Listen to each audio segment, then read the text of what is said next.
Hello बच्चों, तो कैसे हैं आप लोग। उम्मीद करता हूँ आप बढ़िया होंगे। तो आज इस वीडियो के अंदर हम करने वाले हैं रेडॉक्स रिएक्शन के वन शॉट को एक ही वीडियो में कंप्लीट। लेकिन यदि आपने इस चैप्टर से पहले बाकी चैप्टर्स जो हैं जैसे कि केमिकल बॉन्डिंग हुआ, स्ट्रक्चर ऑफ एटम हुआ, क्लासिफिकेशन ऑफ एलिमेंट्स हुआ या some basic concept of chemistry हुआ, यदि उनका वन शॉट नहीं देखा है और साथ ही साथ उनका माइंड मैप भी नहीं देखा है तो जाकर देखो ना भाई, जब तो सीखोगे। ठीक है, तो चलिए इस वन शॉट को स्टार्ट करते हैं। तो सबसे पहले रेडॉक्स रिएक्शन में हमारे पास आता है कि सबसे बेसिक बात रेडॉक्स के अंदर आती है कि ऑक्सीडेशन नंबर क्या होता है। ठीक है, सबसे पहले हमें सीखना होगा कि ऑक्सीडेशन नंबर क्या होता है और ऑक्सीडेशन नंबर को कैसे फाइंड करते हैं किसी भी पर्टिकुलर एलिमेंट के लिए, किसी भी पर्टिकुलर कंपाउंड में।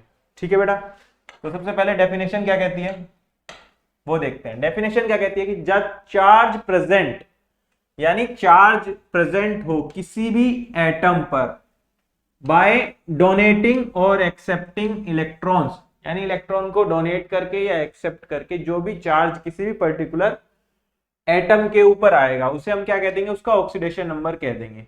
जैसे हम एग्जांपल लें, एक कंपाउंड है NaCl, सब जानते हैं NaCl यानी सोडियम क्लोराइड है। अब इसके अंदर कोई आपसे पूछने लगे कि ऑक्सीडेशन नंबर क्या होगा इस सोडियम का और Cl का, तो क्या करेंगे हम, सिंपल, ये एक बॉन्ड से जुड़ा होगा। यदि हम इस बॉन्ड को ब्रेक करते हैं, कैसे ब्रेक करेंगे, इस बॉन्ड को ब्रेक करने के लिए हम चार्ज को बांटेंगे। चार्ज कैसे बटेगा, जो ज्यादा इलेक्ट्रोनेगेटिव उसके ऊपर कैसा आएगा, नेगेटिव चार्ज, जो कम इलेक्ट्रोनेगेटिव उसके ऊपर पॉजिटिव चार्ज। तो ज्यादा इलेक्ट्रॉनिक कौन है, क्लोरीन है, क्या है, मोर इलेक्ट्रोनेगेटिव, और ये सोडियम क्या है, लेस इलेक्ट्रोनेगेटिव है। तो Na पे क्या आएगा, पॉजिटिव आएगा, और Cl पे क्या आएगा, नेगेटिव। तो हम क्या कह देंगे कि ऑक्सीडेशन नंबर इस सोडियम का क्या हो गया, +1, और इस क्लोरीन का क्या हो गया ऑक्सीडेशन नंबर, -1। ठीक है बेटा, इसी तरीके से यदि हमारे पास कोई अलग मॉलिक्यूल आ जाए, जैसे हमारे पास आ गया H2SO4, क्या आ गया, H2SO4 आ गया। अब आपको कहने लगे इसके अंदर ऑक्सीडेशन नंबर निकालो। अब हर बार स्ट्रक्चर बनाकर निकालने में थोड़ा डिफरेंट टाइम लगेगा हमें, तो हम क्या करते हैं, जिसका हमें ऑक्सीडेशन नंबर निकालना है, मान लो हमें किसका निकालना है, सल्फर का निकालना है, तो इसको क्या मान लेते हैं, x। क्या मान लेते हैं, x। हाइड्रोजन जो है जनरली कैसा चार्ज दिखाता है, +1 दिखाता है, तो 2 हाइड्रोजन है तो एक का +1 होगा, तो 2 इंटू +1 प्लस सल्फर का कितना है, x हमने मान रखा है ऑक्सीडेशन नंबर, तो +x प्लस ऑक्सीजन कितने हैं, 4।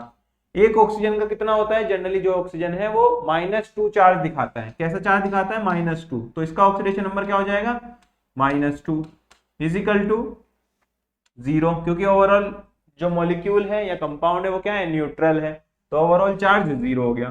तो +2 प्लस x -8 इजिकल टू 0, तो x -6 इजिकल टू 0, तो x क्या आ गया, +6। यानी कि ऑक्सीडेशन नंबर जो है सल्फर का कितना हो गया, +6 हो गया। क्या हो गया, +6 हो गया। क्लियर है बेटा।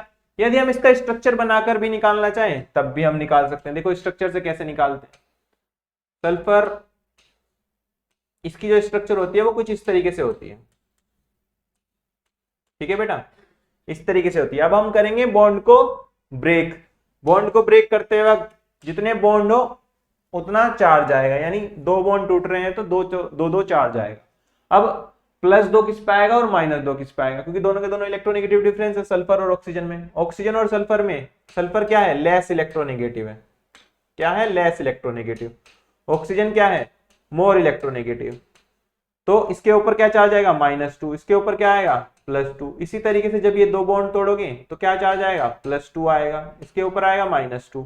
इसी तरीके से जब ये एक बॉन्ड टूटेगा तो ऑक्सीजन और सल्फर में ज्यादा इलेक्ट्रोनेगेटिव कौन है, ऑक्सीजन है, तो एक बॉन्ड टूट रहा है तो -1 किसके ऊपर आएगा, इस ऑक्सीजन के ऊपर, क्या आ जाएगा, -1। इसी तरीके से इधर सल्फर क्या आएगा, +1 आएगा। जब इस बॉन्ड को तोड़ोगे, एक बॉन्ड टूट रहा है, 2 डिफरेंट इलेक्ट्रोनेगेटिव एटम के बीच में टूट रहा है, तो एक के ऊपर पॉजिटिव एक के ऊपर नेगेटिव। पॉजिटिव किसके ऊपर आएगा, जो कम इलेक्ट्रोनेगेटिव है। कम इलेक्ट्रोनेगेटिव कौन है, ये सल्फर है, तो इसके ऊपर +1 आ गया। ऑक्सीजन क्या है, ज्यादा इलेक्ट्रोनेगेटिव, तो इसके ऊपर -1 आ जाएगा। अब टोटल चार्ज ऐड कर दो, जितना सल्फर के ऊपर आया है वही क्या हो जाएगा, उसका ऑक्सीडेशन नंबर हो जाएगा, यानी सबको जोड़ दो। क्या क्या है, +2, ये वाला हो गया, दूसरा +2 +2, तीसरा +1 और चौथा +1, +2 +2 +1 +1, तो 2 2 4 और 2 6, तो प्लस के 6 आ गया, यानी ऑक्सीडेशन नंबर क्या हो गया सल्फर का, प्लस के 6 आ गया। और ये जो आया है इसी को हम क्या बोल देते हैं, ऑक्सीडेशन स्टेट भी कह देते हैं। क्या कह देते हैं, oxidation state of sulphur in H2SO4 is equal to कितनी हो गई, +6। तो इस तरीके से हम ऑक्सीडेशन नंबर या ऑक्सीडेशन स्टेट को बता सकते हैं। अब इसके अंदर कुछ रूल्स हमें फॉलो करने होंगे, यानी कुछ बेसिक रूल्स होंगे जिन्हें हमें मानना होगा जब हम ऑक्सीडेशन नंबर किसी का निकाल रहे हो, क्योंकि किसी का निकाल रहे हैं तो बाकी का हमें पता होना चाहिए। जैसे पिछले में हमें यदि सल्फर का निकालना है तो हमें हाइड्रोजन और ऑक्सीजन का क्या पता होना चाहिए, क्या क्या ऑक्सीडेशन नंबर होते हैं यदि हम इस मेथड का यूज कर रहे हैं, तो ऑक्सीजन और हाइड्रोजन का हमें पता होना चाहिए। अब इन्हीं को पता करने के लिए हम कुछ रूल्स पढ़ते हैं। जैसे पहला रूल हमारे पास क्या है, when there is a covalent bond, जब कभी कोवलेंट बॉन्ड बन रहा हो। कोवलेंट बॉन्ड क्या होता है, जो शेयरिंग के कारण बनता है। मैंने वन शॉट में बता रखा है, जो केमिकल बॉन्डिंग का वन शॉट है उसके अंदर आपको डिटेल में पता चल जाएगी कि कोवलेंट बॉन्ड क्या होते हैं। ठीक है बेटा, कोवलेंट बॉन्ड बन रहा है बिटवीन टू सेम एटम, जैसे क्लोरीन है और क्लोरीन है, इनके बीच में क्या बन गया, एक कोवलेंट बॉन्ड बन गया, दोनों के दोनों सेम एटम है। हाँ जी, तो oxidation number of these atom will be 0, यानी इन एटम्स का, यानी क्लोरीन क्लोरीन एटम का ऑक्सीडेशन नंबर क्या होगा, 0 होगा। कैसे, जब तुम इसका बॉन्ड ब्रेक करोगे, एक बॉन्ड है तो क्या चार्ज आना चाहिए, एक के ऊपर +1 एक के ऊपर -1, लेकिन चार्ज तो तब आएगा ना जब इनमें से कुछ इलेक्ट्रोनेगेटिव डिफरेंस हो, यानी इसकी इलेक्ट्रोनेगेटिविटी ज्यादा हो या इसकी कम हो, या इसकी कम हो इसकी ज्यादा हो। लेकिन यहाँ पर दोनों के दोनों क्लोरीन है, अब सेम एटम है तो दोनों की इलेक्ट्रोनेगेटिविटी भी क्या होगी, सेम होगी। यदि सेम होगी तो किसी के ऊपर भी चार्ज नहीं आएगा, यानी जब ये बॉन्ड टूटेगा तो दोनों के ऊपर 0 0 चार्ज आएगा। क्यों, एक इलेक्ट्रॉन ये ले लेगा, एक इलेक्ट्रॉन ये ले लेगा। भाई बने कैसे थे, ये एक एक इलेक्ट्रॉन को शेयर करके बने थे, तो एक एक इलेक्ट्रॉन दोनों ने ले लिया, तो कोई चार्ज तो किसी पे नहीं आया। क्या नहीं आया, कोई भी चार्ज नहीं आया, इसका मतलब इनका ऑक्सीडेशन नंबर क्या हो जाएगा, 0।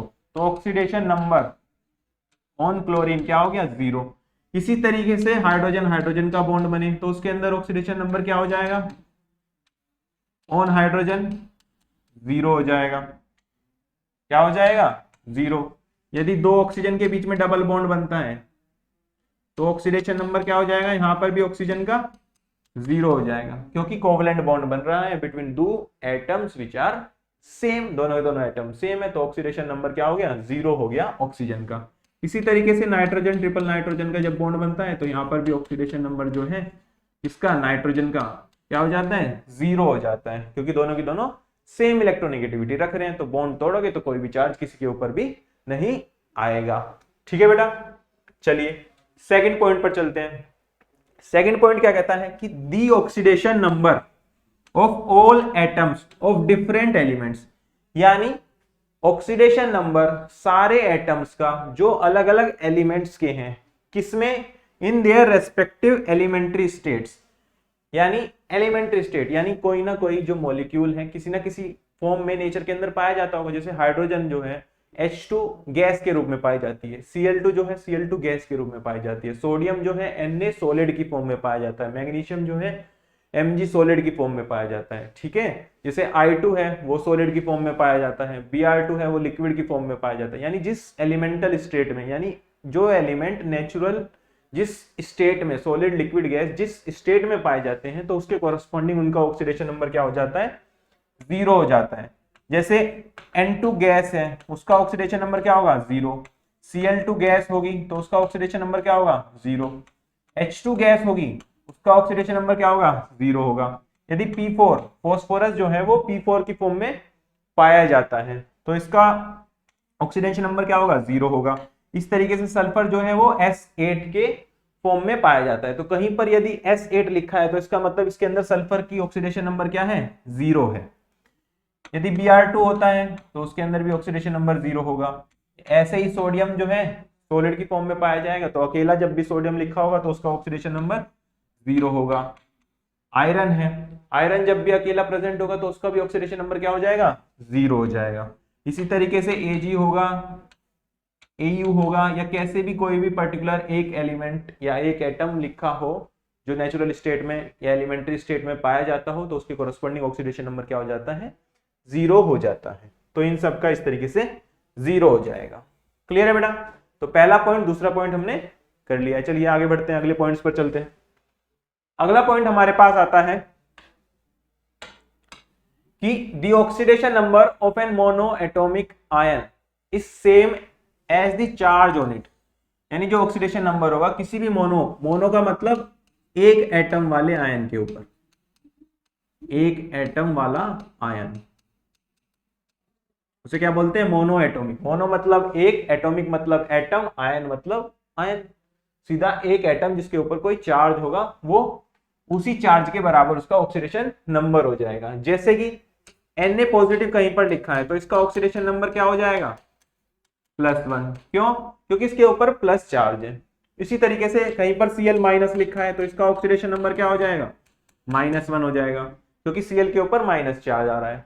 इसी तरीके से S2 माइनस लिखा है तो यहाँ पर ऑक्सीडेशन नंबर क्या हो जाएगा, सल्फर का -2 हो जाएगा।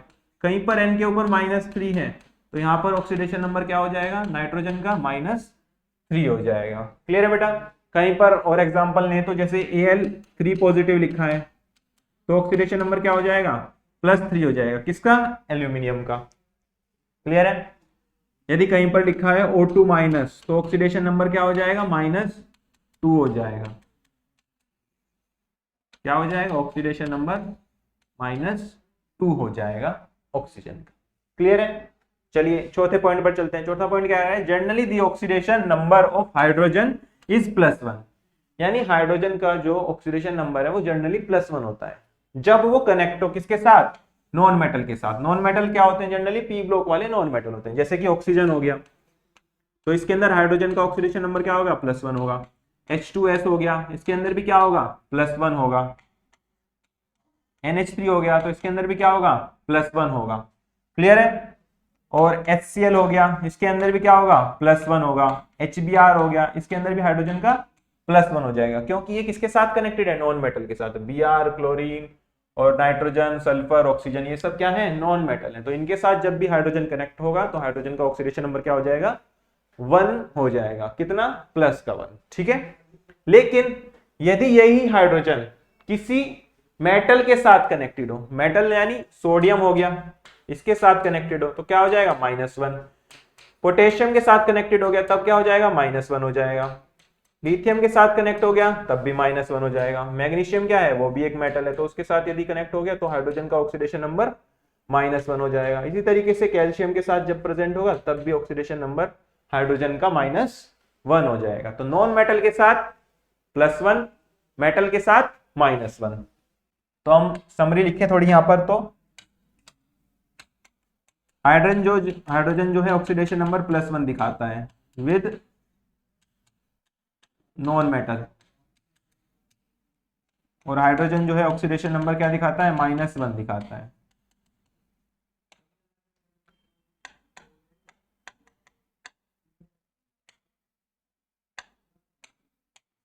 With metal. ठीक है बेटा? चलिए आगे बढ़ते हैं।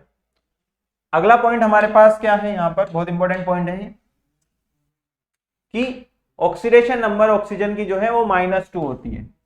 जैसे ऑक्साइड होता है, ऑक्साइड क्या होता है, O2 माइनस होता है, तो इसके अंदर ऑक्सीडेशन नंबर क्या हो जाता है, -2 हो जाता है। लेकिन यदि हमारे पास आ जाए पर ऑक्साइड क्या होते हैं, जिसके अंदर ऑक्सीजन O2 के ऊपर -2 चार्ज हो, यानी दो ऑक्सीजन के ऊपर -2 चार्ज है, तो एक ऑक्सीजन के ऊपर कितना चार्ज हो जाएगा, -1 हो जाएगा। तो ऑक्सीडेशन नंबर क्या हो जाएगा, -1 हो जाएगा। किसका, इस पर्टिकुलर ऑक्सीजन का। क्लियर है बेटा? चलिए आगे, यदि आपके पास सुपर ऑक्साइड आ जाए जो क्या होता है, O2 माइनस होता है, तो ऑक्सीडेशन नंबर क्या हो जाएगा, -1 चार्ज है, कितनी ऑक्सीजन है, 2, तो -1/2 हो जाएगा। इसी तरीके से इसे भी खोल के लिख लेते हैं, -2/2 2 -2 चार्ज है, कितने ऑक्सीजन पर है 2, तो एक ऑक्सीजन पर कितना हो जाएगा माइनस का 1 हो जाएगा। इसलिए ऑक्सीडेशन नंबर ऑक्सीजन का यहाँ पर -2 होता है ऑक्साइड के अंदर, पर ऑक्साइड के अंदर -1 होता है, सुपर ऑक्साइड के अंदर -12 होता है। और साथ ही साथ यदि तुम्हारे पास कोई ऐसा कंपाउंड आ जाए जैसे OF2, अब इसके अंदर फ्लोरीन और ऑक्सीजन में ज्यादा इलेक्ट्रोनेगेटिव कौन है, फ्लोरीन है। यदि फ्लोरीन है तो उसके ऊपर कैसा चार्ज आएगा -1। अब यदि इसके ऊपर -1 आ गया तो इसके ऊपर क्या आएगा +2। तो यहां पर ऑक्सीडेशन नंबर किसका हो जाता है, ऑक्सीजन का +2 हो जाता है। क्लियर है बेटा। अब ये तो वही पर ऑक्साइड में -1 होता है, ठीक है, ऑक्सीजन का ऑक्सीडेशन नंबर, सर ऑक्साइड में -1/2 होता है। लेकिन आपको कैसे पता चले कि कौन पर ऑक्साइड है कौन सुपर ऑक्साइड है, ठीक है। कुछ एग्जांपल मैं आपको बता देता हूं, जैसे H2O2 हुआ, BaO2 हुआ, तो ये सब क्या है पर ऑक्साइड, क्या है पर ऑक्साइड के एग्जाम्पल है, ठीक है। पर ऑक्साइड बोलते किसे हैं, जिसके ऊपर O2 के ऊपर 2- चार्ज आ जाए, तो ऐसी स्पीसीज को हम क्या कह देंगे पर ऑक्साइड के नाम से जानेंगे। जैसे O के ऊपर 2- आता है तो उसे हम ऑक्साइड कह देते हैं। उसी तरीके से यदि हम बात करें सुपर ऑक्साइड की, तो इसके अंदर एग्जांपल आता है KO2, ये क्या हो गया सुपर ऑक्साइड का एग्जांपल हो गया,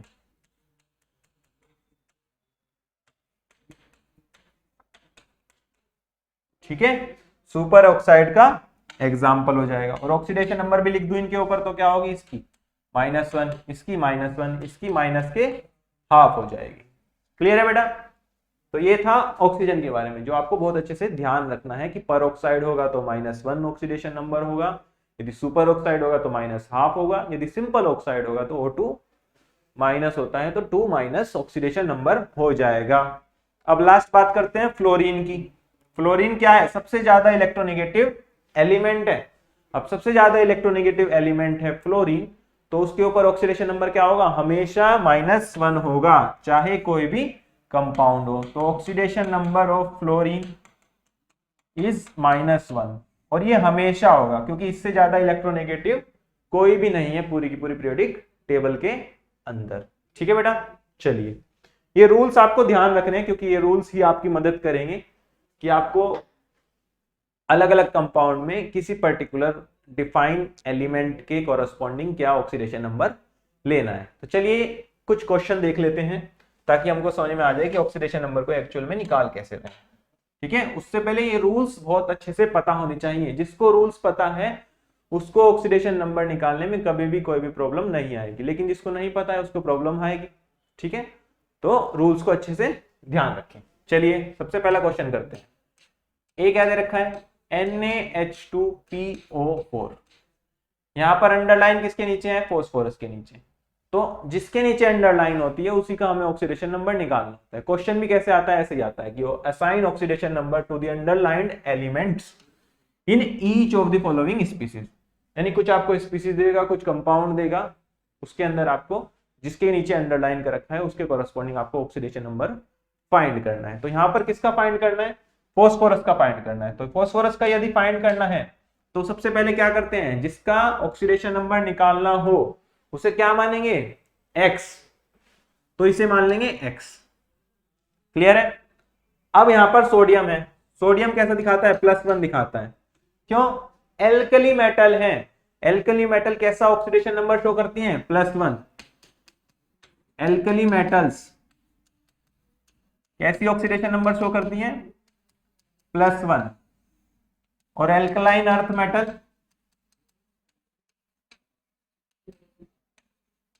कैसी शो करती हैं, +2 ऑक्सीडेशन नंबर शो करती हैं। क्लियर है, ये भी ध्यान रखना है। चलिए तो +1 हो गया, प्लस कितने हाइड्रोजन है, 2 हैं, तो एक का कितना होता है +1, तो 2 का कितना होगा 2 इंटू +1, 2 इंटू +1। चलिए प्लस फॉस्फोरस का ऑक्सीडेशन नंबर X मान रखा है, बहुत बढ़िया। प्लस 4 ऑक्सीजन है, एक ऑक्सीजन का कितना होता है -2 होता है, तो -2। ओवरऑल मॉलिक्यूल कैसा है, न्यूट्रल। यदि ओवरऑल मॉलिक्यूल न्यूट्रल है तो चार्ज किसके बराबर होगा, 0 के बराबर हो जाएगा, क्योंकि कोई भी चार्ज इसके ऊपर नहीं है। क्लियर है। +1 2 इंटू +1 तो +2 प्लस x, 4 इंटू -2 यानी माइनस का 8 आ गया इजिकल टू 0। तो x 2 + 1 3 प्लस के 3 माइनस के 5 माइनस के 8 सॉरी, तो माइनस के 5 आ जाएगा इजिकल टू 0। तो x क्या आ गया प्लस के 5। तो हम क्या कह सकते हैं कि oxidation number of phosphorus in NaH2PO4 कितना हो गया +5 हो गया। तो इस तरीके से आप फाइनल में आंसर लिख देंगे। क्लियर है बेटा? चलिए आगे बढ़ते हैं।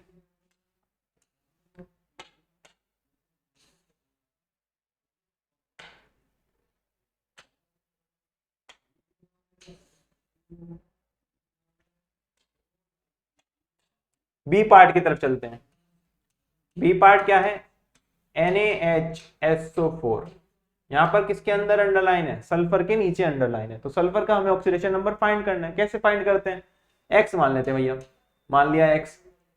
नाइट सोडियम है, सोडियम का +1 होगा, एक हाइड्रोजन है तो हाइड्रोजन का +1 ही हो जाएगा, सिंपल। एक्स इसका ऑक्सीडेशन नंबर +4, ऑक्सीजन का ऑक्सीडेशन नंबर क्या होता है -2 होता है, बराबर में 0 आएगा। क्यों 0 आएगा? क्योंकि ओवरऑल मॉलिक्यूल क्या है या कंपाउंड क्या है? न्यूट्रल है। यदि न्यूट्रल है तो बराबर 0 हो जाता है। तो अब इसे सोल्व करेंगे। चलिए साथ साथ सोल्व करते रहो। +2 + x -8 इजिकल टू 0। तो x क्या आ गया प्लस के 6 आ गया। यानी क्या ऑक्सीडेशन नंबर सल्फर का कितना आ गया? प्लस के 6 आ गया। तो कैसे लिख दोगे कि oxidation number of sulphur in NaHSO4 is equal to +6। बहुत बढ़िया, इस तरीके से लिखकर छोड़ देना है, बस काम आपका खत्म हो गया। चलो आगे बढ़ते हैं, तीसरे वाले की तरफ चलते हैं। H4P2O7। चलिए H4P2 है, O7 है, किसका निकालना है? फॉस्फोरस का। तो क्या मान लेंगे इसे X। तो हाइड्रोजन कितने हैं? 4, एक का कितना होता है +1, प्लस फॉस्फोरस कितने हैं? 2 हैं, एक का कितना मान रखा है X, तो 2 का कितना हो जाएगा 2x + 7, कितने? ऑक्सीजन 7 हैं, एक का कितना होता है -2, 7 इंटू -2 इजिकल टू 0। तो +4 + 2x -14 इजिकल टू 0। क्या यहां तक बात क्लियर है? 4 इंटू +1 +4 हो जाएगा, 2 इंटू x 2x हो जाएगा, 7 इंटू -2 -14 हो जाएगा। तो +4 -14 तो 2x - 10 इजिकल टू 0 होगा। तो x इजिकल टू क्या हो जाएगा? +10/2। यदि ऐसा करोगे तो क्या आता है? +5 आ जाता है। +5 आ जाता है तो oxidation number of phosphorus in H4P2O7 कितना हो गया? +5 हो गया। क्या हो गया? +5 हो जाएगा। क्लियर है बेटा? चलो लास्ट वाले का फाइंड करते हैं। क्या है? K2MnO4। डी में क्या है? K2MnO4। बहुत बढ़िया। हमें किसका निकालना है? Mn का निकालना है। तो निकालना है तो क्या मानेंगे इसे? X मान लेंगे। ठीक है। पोटेशियम क्या दे रखा है? K, 2 K दे रखे हैं। पोटेशियम किसके अंदर लाई करता है?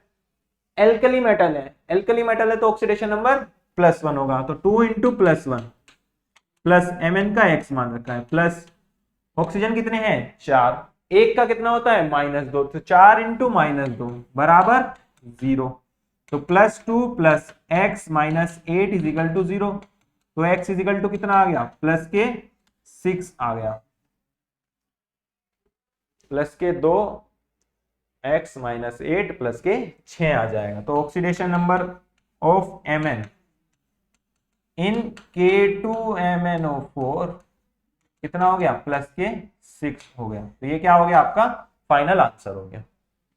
तो इस तरीके से हम जो है अलग अलग कंपाउंड के अंदर अंडरलाइंड एलिमेंट का ऑक्सीडेशन नंबर फाइंड कर सकते। क्लियर है बेटा? इतना सिंपल काम करना है आपको, सिर्फ एक्स मानना है और बाकी का आपको पता होना चाहिए। कैसे पता होगा? यदि आपको रूल्स याद होंगे जो मैंने अभी कराया है। ठीक है बेटा? चलिए आगे बढ़ते हैं। अगला इस चैप्टर के अंदर ऑक्सीडेशन नंबर सीखने के बाद बात आती है कि ऑक्सीडेशन और रिडक्शन क्या होते हैं। आप जानते होंगे, पहले ही आपने 10th क्लास में पढ़ रखा है कि ऑक्सीडेशन क्या होता है, एडिशन ऑफ ऑक्सीजन, रिडक्शन क्या होता है, रिमूवल ऑफ ऑक्सीजन। ठीक है, लेकिन यहां पर हम समझेंगे इलेक्ट्रॉन्स की टर्म्स में, यानी ऑक्सीडेशन नंबर की टर्म में। तो oxidation is a process in which edition of oxygen, oxygen का जुड़ना ऑक्सीडेशन, ऑक्सीजन का हटना रिडक्शन। ठीक है, रिमूवल ऑफ हाइड्रोजन, हाइड्रोजन जब हटेगा तो क्या कहेंगे, ऑक्सीडेशन हो रहा है, और हाइड्रोजन जब ऐड होगा तो क्या कहेंगे, रिडक्शन हो रहा है। चलिए आगे, अगली डेफिनेशन क्या होती है, addition of electronegative element, oxygen कैसा है, एक इलेक्ट्रोनेगेटिव एटम है, ऐड हो रहा है तो क्या हो रहा है, ऑक्सीडेशन हो रहा है, simple. Removal of electronegative element, यानी ऑक्सीजन क्या है, एक इलेक्ट्रोनेगेटिव एलिमेंट, हट रहा है, हटेगा तो क्या होगा, रिडक्शन होगा, तो रिडक्शन हो जाता है यदि किसी इलेक्ट्रोनेगेटिव एलिमेंट को हटाएंगे। अगला क्या है, नॉन मेटल का जुड़ना, ऑक्सीजन क्या है, एक नॉन मेटल है, अब नॉन मेटल जुड़ रहा है तो क्या हो रहा है, ऑक्सीडेशन हो रहा है, नॉन मेटल हट रहा है तो क्या हो रहा है, रिडक्शन हो रहा है, तो रिमूवल ऑफ नॉन मेटल क्या हो जाएगा, रिडक्शन हो जाएगा। इसी तरीके से यदि मेटल हटेगा तो भी क्या होगा, ऑक्सीडेशन होगा, और मेटल यदि जुड़ेगा तो क्या होगा, रिडक्शन होगा। इन सब बातों को आप सिर्फ 2 पॉइंट्स में समझ सकते हो। क्या पॉइंट्स है वो, यदि हमारे पास ऑक्सीडेशन नंबर बढ़ेगा, क्या होगा, ऑक्सीडेशन नंबर बढ़ेगा, तो हम क्या कह देंगे, क्या हो रहा है, ऑक्सीडेशन हो रहा है, क्या हो रहा है, ऑक्सीडेशन हो रहा है। यदि हमारे पास ऑक्सीडेशन नंबर क्या होने लगे, डिक्रीज होने लगे, क्या होने लगे, डिक्रीज यानी घटने लगे, कम हो जाए, तो क्या कह देते हैं उसे, रिडक्शन कह देते हैं। ठीक है, अब एग्जाम्पल की बात करें तो Zn है हमारे पास, ये कन्वर्ट हो गया Zn2 पॉजिटिव में, कितने इलेक्ट्रॉन का लॉस करेगा, 2 का करेगा भाई, 2 पॉजिटिव चार्ज आना है तो 2 इलेक्ट्रॉन बाहर निकालेगा, तभी तो 2 पॉजिटिव चार्ज आएगा। ठीक है, यहां पर क्या हो रहा है, ऑक्सीडेशन नंबर बढ़ रहा है, यहां पर कितना था 0, यहां पर क्या हो गया +2, यानी ऑक्सीडेशन नंबर क्या हो गया, बढ़ गया। यदि ऑक्सीडेशन नंबर बढ़ गया तो क्या हो गया, ऑक्सीडेशन हो गया, तो हम क्या कह देंगे कि जिंक इज ऑक्सीडाइज्ड, क्या कह देंगे, जिंक इज ऑक्सीडाइज्ड, लिख भी लो, जिंक इज ऑक्सीडाइज्ड। ठीक है, यहां पर यदि हमारे पास मान लो Cu2 पॉजिटिव है, उसके अंदर 2 इलेक्ट्रॉन ऐड हो रहे हैं, ऐड हो रहे हैं तो क्या बनेगा, Cu बनेगा, यानी Cu2 पॉजिटिव के अंदर जब 2 इलेक्ट्रॉन ऐड करेंगे जब भी तो वो न्यूट्रल बनेगा भाई, 2 पॉजिटिव चार्ज है, 2 इलेक्ट्रॉन आएंगे तभी तो न्यूट्रल बनेगा, तो 0, यानी +2 से 0, यानी क्या हो रहा है, ऑक्सीडेशन नंबर घट रहा है। यदि ऑक्सीडेशन नंबर घट रहा है तो क्या हो रहा है, रिडक्शन हो रहा है, क्या हो गया, रिडक्शन हो गया। तो हम क्या लिख सकते हैं, Cu2 पॉजिटिव इज रिड्यूस्ड, क्या हो गया, Cu2 पॉजिटिव रिड्यूस्ड हो गया, क्या हो गया, रिड्यूस्ड हो गया। क्लियर है बेटा, चलिए आगे। अब हमारे पास इंपॉर्टेंट बात आती है, चैप्टर का नाम क्या है, रेडॉक्स रिएक्शन, तो रेडॉक्स रिएक्शन के बारे में तो बात करेंगे। अब हमने ऑक्सीडेशन नंबर जान लिया, कैसे निकालोगे, ऑक्सीडेशन नंबर निकाल लिया, उसके बाद हम ऑक्सीडेशन रिडक्शन बता सकते हैं किसी का भी, क्योंकि ऑक्सीडेशन नंबर बढ़ेगा तो क्या होगा, ऑक्सीडेशन, ऑक्सीडेशन नंबर घटेगा तो क्या होगा, रिडक्शन होगा। अब हम समझते हैं कि रेडॉक्स रिएक्शन होती क्या है। रेडॉक्स रिएक्शन एक ऐसी रिएक्शन जिसके अंदर oxidation and reduction takes place simultaneously, यानी एक साथ ऑक्सीडेशन रिडक्शन दोनों हो रहा हो, यानी एक स्पीसीज का क्या हो रहा हो, ऑक्सीडेशन, दूसरी स्पीसीज का क्या हो, रिडक्शन। इस तरह की रिएक्शन को हम क्या कह देंगे, रेडॉक्स रिएक्शन कह देंगे। These reactions involve transfer of electrons from one atom to another, यानी इलेक्ट्रॉन का ट्रांसफर होता है एक एटम से दूसरे एटम के अंदर। किसके अंदर, रेडॉक्स रिएक्शन के अंदर। देखो जैसे जिंक है, CuSO4 के साथ रिएक्ट करके क्या बनाती है, ZnSO4 बनाती है, साथ में कॉपर बाहर निकल जाता है, तो वो क्या रहा है, यहां पर 0 होगा इसका ऑक्सीडेशन नंबर, यहां पर कॉपर का क्या होगा, +2 होगा, क्या होगा, +2 होगा। जिंक का कितना होगा, यहां पर +2 होगा, क्योंकि Zn2 पॉजिटिव है, SO4 2 माइनस में टूटता है, तो जैसे ब्रेक होगा वैसे इसके ऊपर चार्ज आएगा, जो चार्ज आएगा उसे क्या करेंगे, ऑक्सीडेशन नंबर। तो जिंक का हो गया +2, कॉपर का 0, यानी 0 से किस में चला गया, ये +2 में, तो क्या हो गया, ऑक्सीडेशन नंबर बढ़ गया। यदि ऑक्सीडेशन नंबर बढ़ गया तो क्या हो गया, ऑक्सीडेशन हो गया। क्या हो गया, ऑक्सीडेशन। और +2 से 0 में जा रहा है, यानी ऑक्सीडेशन नंबर घट रहा है। और जब भी ऑक्सीडेशन नंबर घटता है तो क्या हो जाता है, रिडक्शन हो जाता है। तो क्या हो गया, रिडक्शन हो गया। क्लियर है। तो एक का ऑक्सीडेशन हुआ, दूसरे का रिडक्शन हुआ। और कैसे हुआ भैया, इसने 2 इलेक्ट्रॉन का लॉस करा है और इसने 2 इलेक्ट्रॉन वो ले लिए लॉस करके, तो ट्रांसफर हो गया किसका, इलेक्ट्रॉन का, एक एटम से दूसरे एटम, यानी इस एटम ने यहां पर इलेक्ट्रॉन का ट्रांसफर कर दिया। तो इस तरीके से इसे क्या बोल देंगे हम, रेडॉक्स रिएक्शन। क्या कह देंगे, रेडॉक्स रिएक्शन, क्योंकि इसके अंदर ऑक्सीडेशन भी हुआ है और साथ ही साथ रिडक्शन भी हुआ है। Oxidation occurs as well as reduction occurs। ठीक है बेटा, तो ये बात हो गई ऑक्सीडेशन रिडक्शन की। चलिए आगे बढ़ते हैं।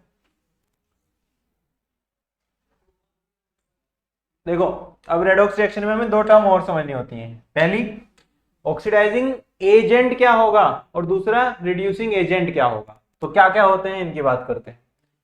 सबसे पहले ऑक्सीडाइजिंग एजेंट क्या होता है, एक ऐसा सब्सटेंस जिसके अंदर ऑक्सीडेशन नंबर एटम का घटा हो। आया समझ, नहीं आया हो तो समझाते हैं। तो ऑक्सीडाइजिंग एजेंट यानी दूसरे का ऑक्सीडेशन करने वाला। भाई जैसे मान लो तुम कभी टिकट कराते थे पहले, तो किसके पास जाते थे, किसी एजेंट के पास जाते थे। वो क्या करता था, आपके लिए टिकट बुक करता था। यानी एक एजेंट ऐसा होगा जो आपके लिए कुछ काम करके देगा। यदि ऑक्सीडाइजिंग एजेंट है तो वो क्या करके देगा, ऑक्सीडेशन करके देगा। यदि रिड्यूसिंग एजेंट है तो वो आपके लिए क्या काम करके देगा, रिडक्शन करके देगा।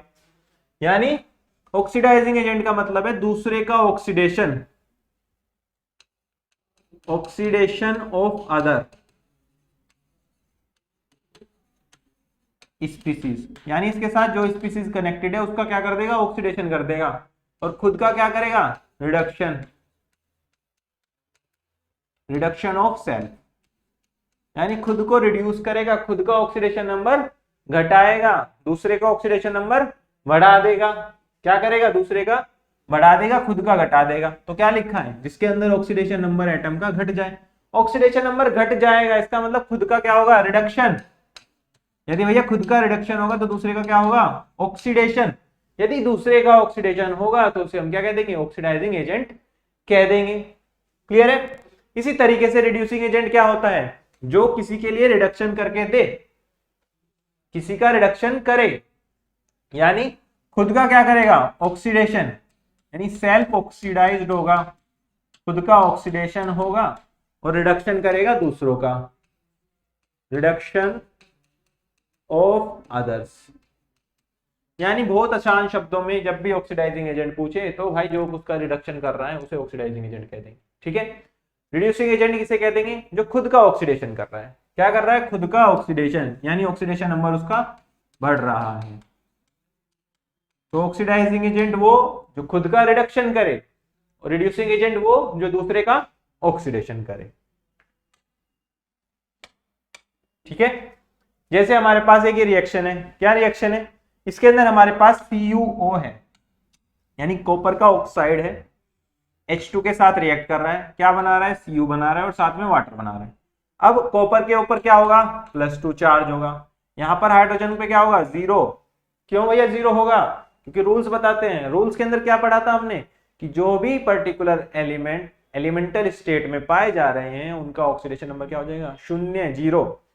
तो हाइड्रोजन का यहाँ पे 0 हो जाएगा, कॉपर का क्या होगा, यहाँ पर 0 होगा। भाई इकला आदमी है, किसी के साथ कोई लेना देना नहीं, तो 0 ही तो होगा इसका ऑक्सीडेशन नंबर। यहाँ पर ऑक्सीजन पर -2 हो जाएगा और हाइड्रोजन पर +1 होता ही है। क्लियर है। +2 से 0 में जा रहा है, यानी ऑक्सीडेशन नंबर क्या हो रहा है, घट रहा है। यदि ऑक्सीडेशन नंबर घट रहा है तो क्या हो रहा है, रिड्यूस्ड हो रहा है, यानी खुद का क्या हो रहा है, रिडक्शन। यदि खुद का हो जाए रिडक्शन तो क्या कह देंगे, वो कैसे एक्ट करेगा, एज अ ऑक्सीडाइजिंग एजेंट। तो CuO क्या हो जाएगा, ऑक्सीडाइजिंग एजेंट हो जाएगा। क्लियर है। वैसे ही हाइड्रोजन जो है 0 से +1 में जा रहा है, यानी ऑक्सीडेशन नंबर बढ़ रहा है। ऑक्सीडेशन नंबर बढ़ रहा है तो क्या हो रहा है, ऑक्सीडाइज हो रहा है, यानी ऑक्सीडेशन हो रहा है। यदि खुद का कर लिया ऑक्सीडेशन तो दूसरे का क्या करेगा, रिडक्शन। दूसरे का यदि रिडक्शन करेगा तो क्या कह देंगे, रिड्यूसिंग एजेंट कह देंगे। तो यहाँ पर H2 क्या हो जाएगा, रिड्यूसिंग एजेंट हो जाएगा, CuO क्या हो जाएगा, ऑक्सीडाइजिंग एजेंट हो जाएगा। ठीक है, यानी जो रिडक्शन कर ले वो ऑक्सीडाइजिंग एजेंट, जो ऑक्सीडेशन कर ले खुद का वो क्या हो जाएगा, रिड्यूसिंग एजेंट हो जाएगा।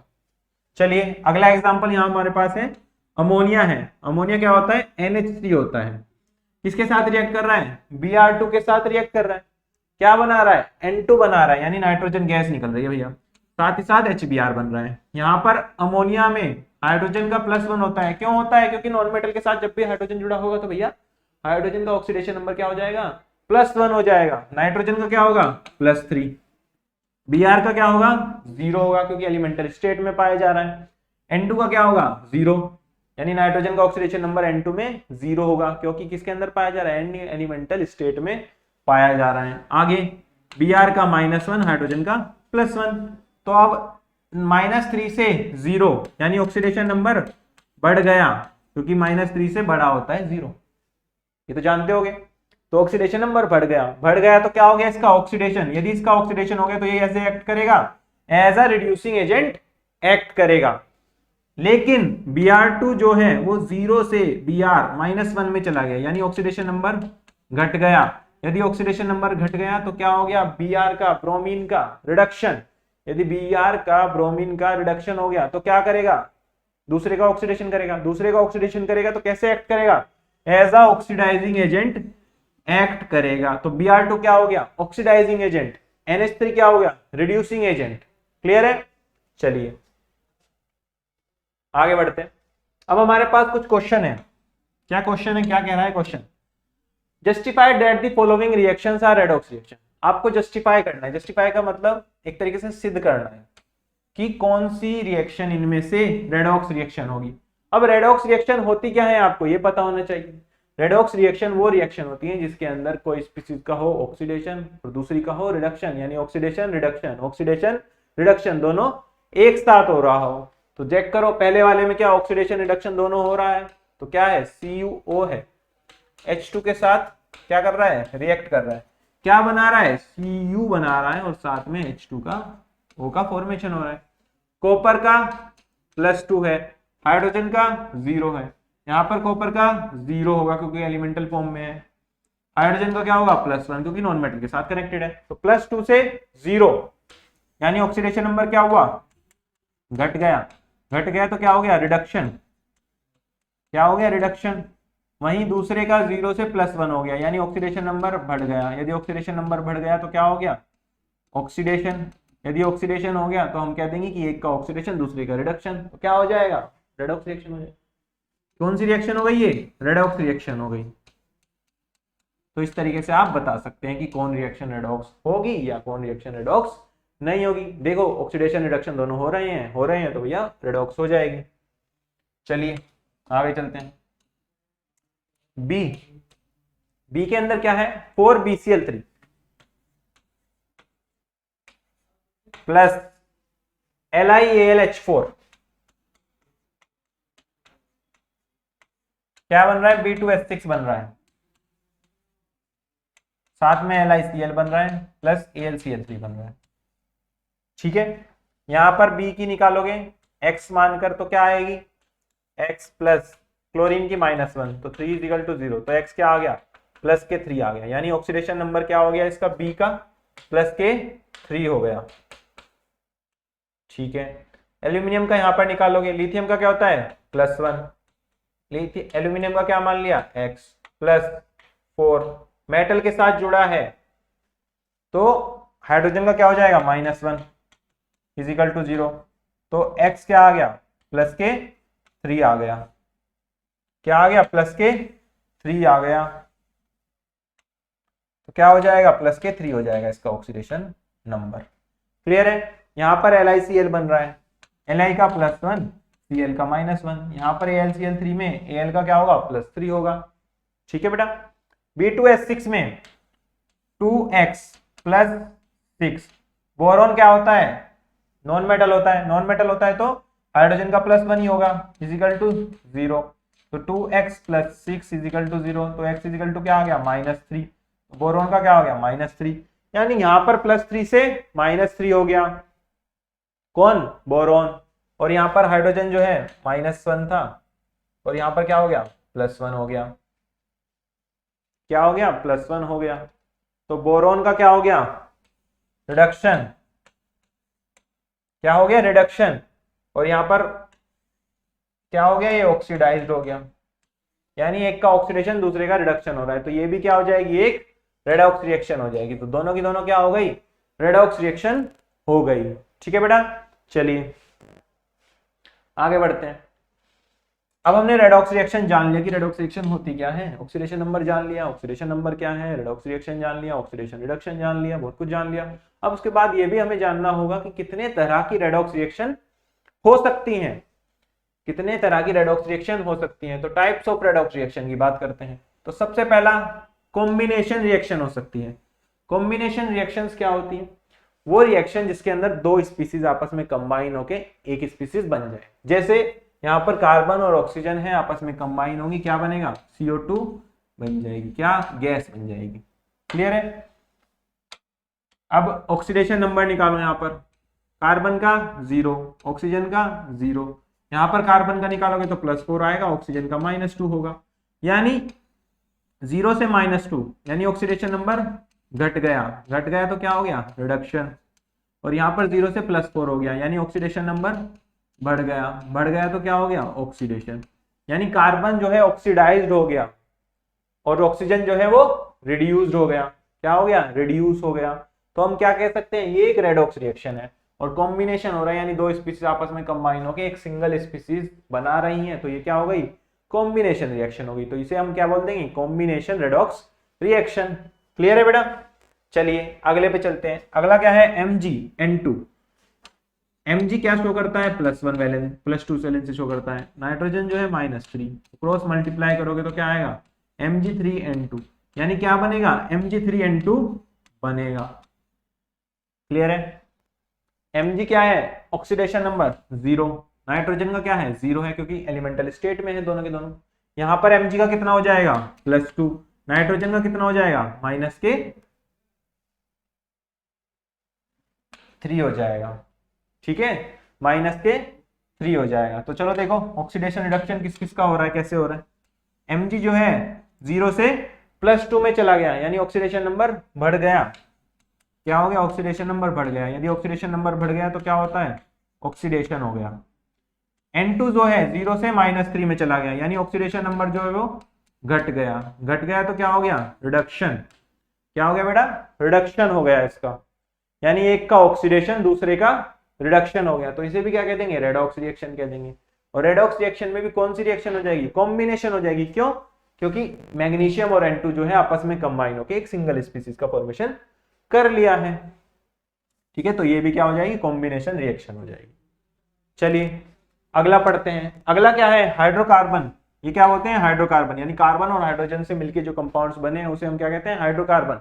इसके ऊपर पूरा हम एक चैप्टर भी डिस्कस करेंगे। ठीक है बेटा। साथ में ऑक्सीजन के साथ रिएक्शन कर रहे हैं, क्या बनेगा, CO2 बनेगा, साथ में वाटर का फॉर्मेशन होगा। क्लियर है। कैसी रिएक्शन होती है, कंबशन। कंबशन मतलब ऑक्सीजन की प्रेजेंस में जलना। ठीक है। चलिए यहां पर कार्बन के साथ जुड़ा हुआ है, यानी हाइड्रोजन का +1 होगा तो कार्बन का -4 हो जाएगा। ठीक है। ऑक्सीजन का 0 होगा ऑक्सीडेशन नंबर, यहां पर क्या होगा, +4 होगा। यहां पर हाइड्रोजन का क्या होगा, +1। ठीक है। 0 से किस में जा रहा है, -2 में, तो ऑक्सीडेशन नंबर घट रहा है। ऑक्सीडेशन नंबर घट रहा है तो रिडक्शन। और ये -4 से +4 यानी ऑक्सीडेशन नंबर बढ़ रहा है तो क्या हो रहा है, ऑक्सीडेशन, यानी कार्बन जो है ऑक्सीडाइज्ड हो गया, ऑक्सीजन जो है वो रिड्यूस हो गया। तो ये भी क्या हो गई, एक रेडॉक्स रिएक्शन हो गई।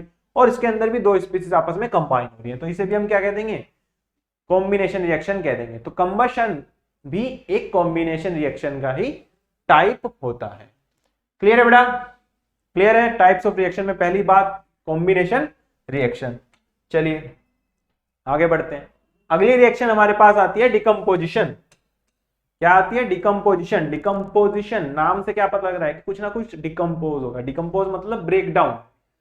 किसका होगा, किसी बॉन्ड का ब्रेक डाउन होगा, तो उसे हम क्या बोल देंगे, डिकम्पोजिशन रिएक्शन बोल देंगे। जैसे H2O है, तो यहाँ पर डिकम्पोजिशन होकर क्या बनता है, H2 अलग हो जाता है और O2 अलग हो जाता है, यानी हाइड्रोजन और ऑक्सीजन का फॉर्मेशन होता है। बैलेंस करोगे तो 2 से मल्टीप्लाई यहाँ पर कर देना, 2 से मल्टीप्लाई इधर कर देना, 4 हाइड्रोजन 2 ऑक्सीजन इधर हो गए, 4 हाइड्रोजन 2 ऑक्सीजन इधर हो गए।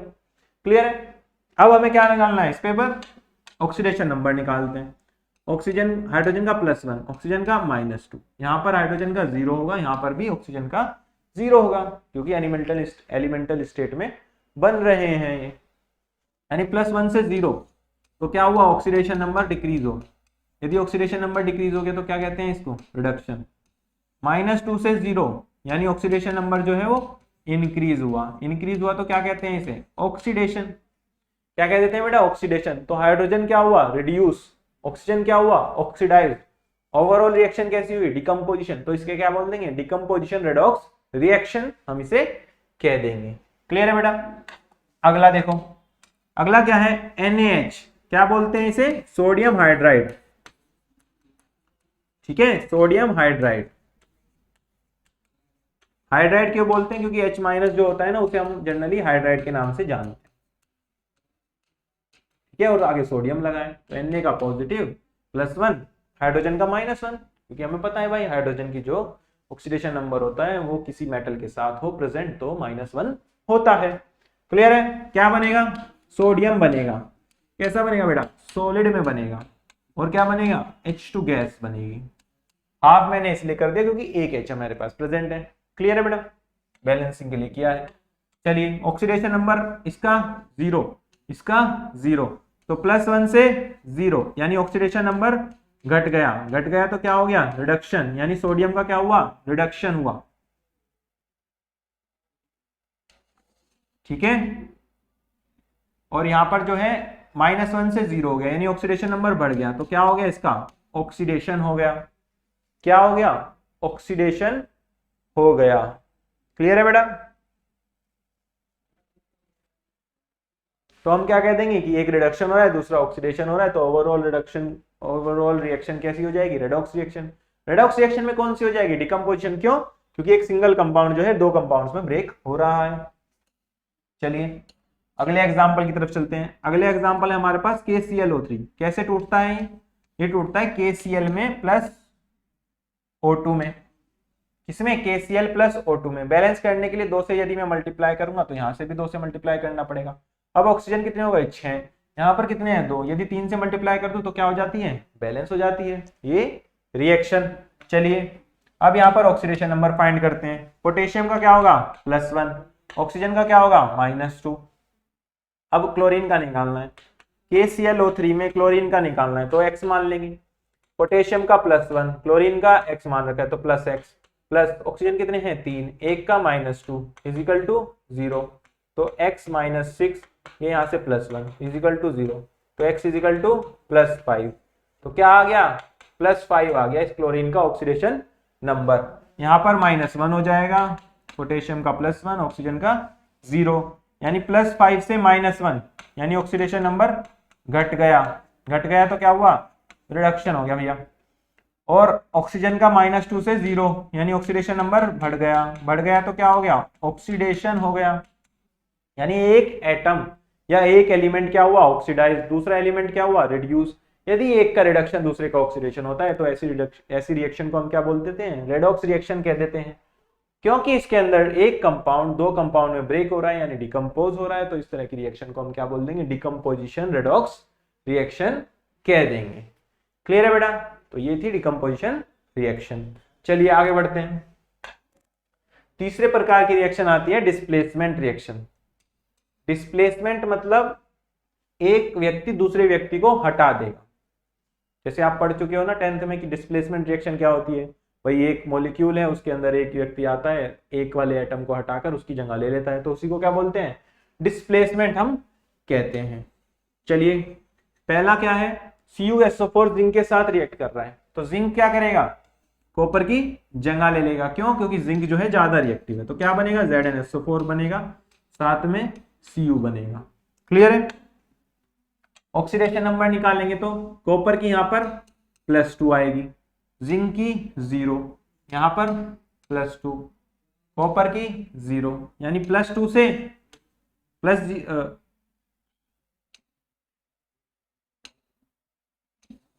+2 से 0 में जा रहा है, यानी ऑक्सीडेशन नंबर जो है वो डिक्रीज हो रहा है। यदि डिक्रीज हो रहा है तो क्या बोलेंगे, रिडक्शन हो रहा है।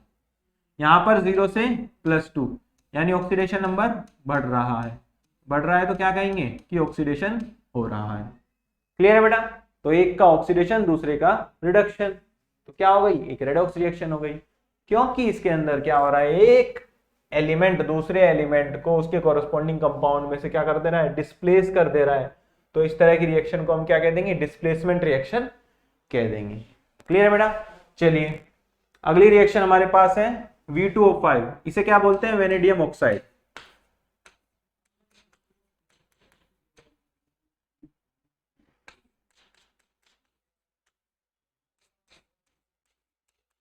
ठीक है, वेनेडियम पेंटाऑक्साइड Ca के साथ रिएक्ट कर रहा है तो क्या बनेगा, कैल्शियम ऑक्साइड बनेगा, और वेनेडियम जो है वो बाहर आ जाएगा।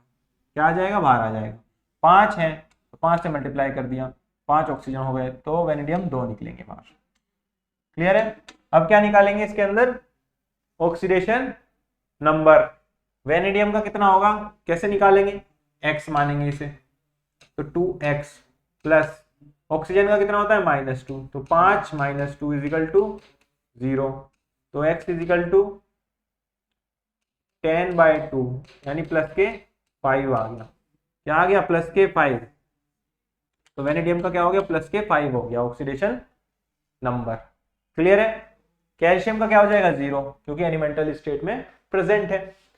यहां पर कैल्शियम का क्या होगा, +2, क्योंकि ऑक्सीजन का -2 होता है तो इसके ऊपर +2 आएगा, वेनेडियम का 0 होगा, यानी +5 से 0 में चला गया कौन, वेनेडियम।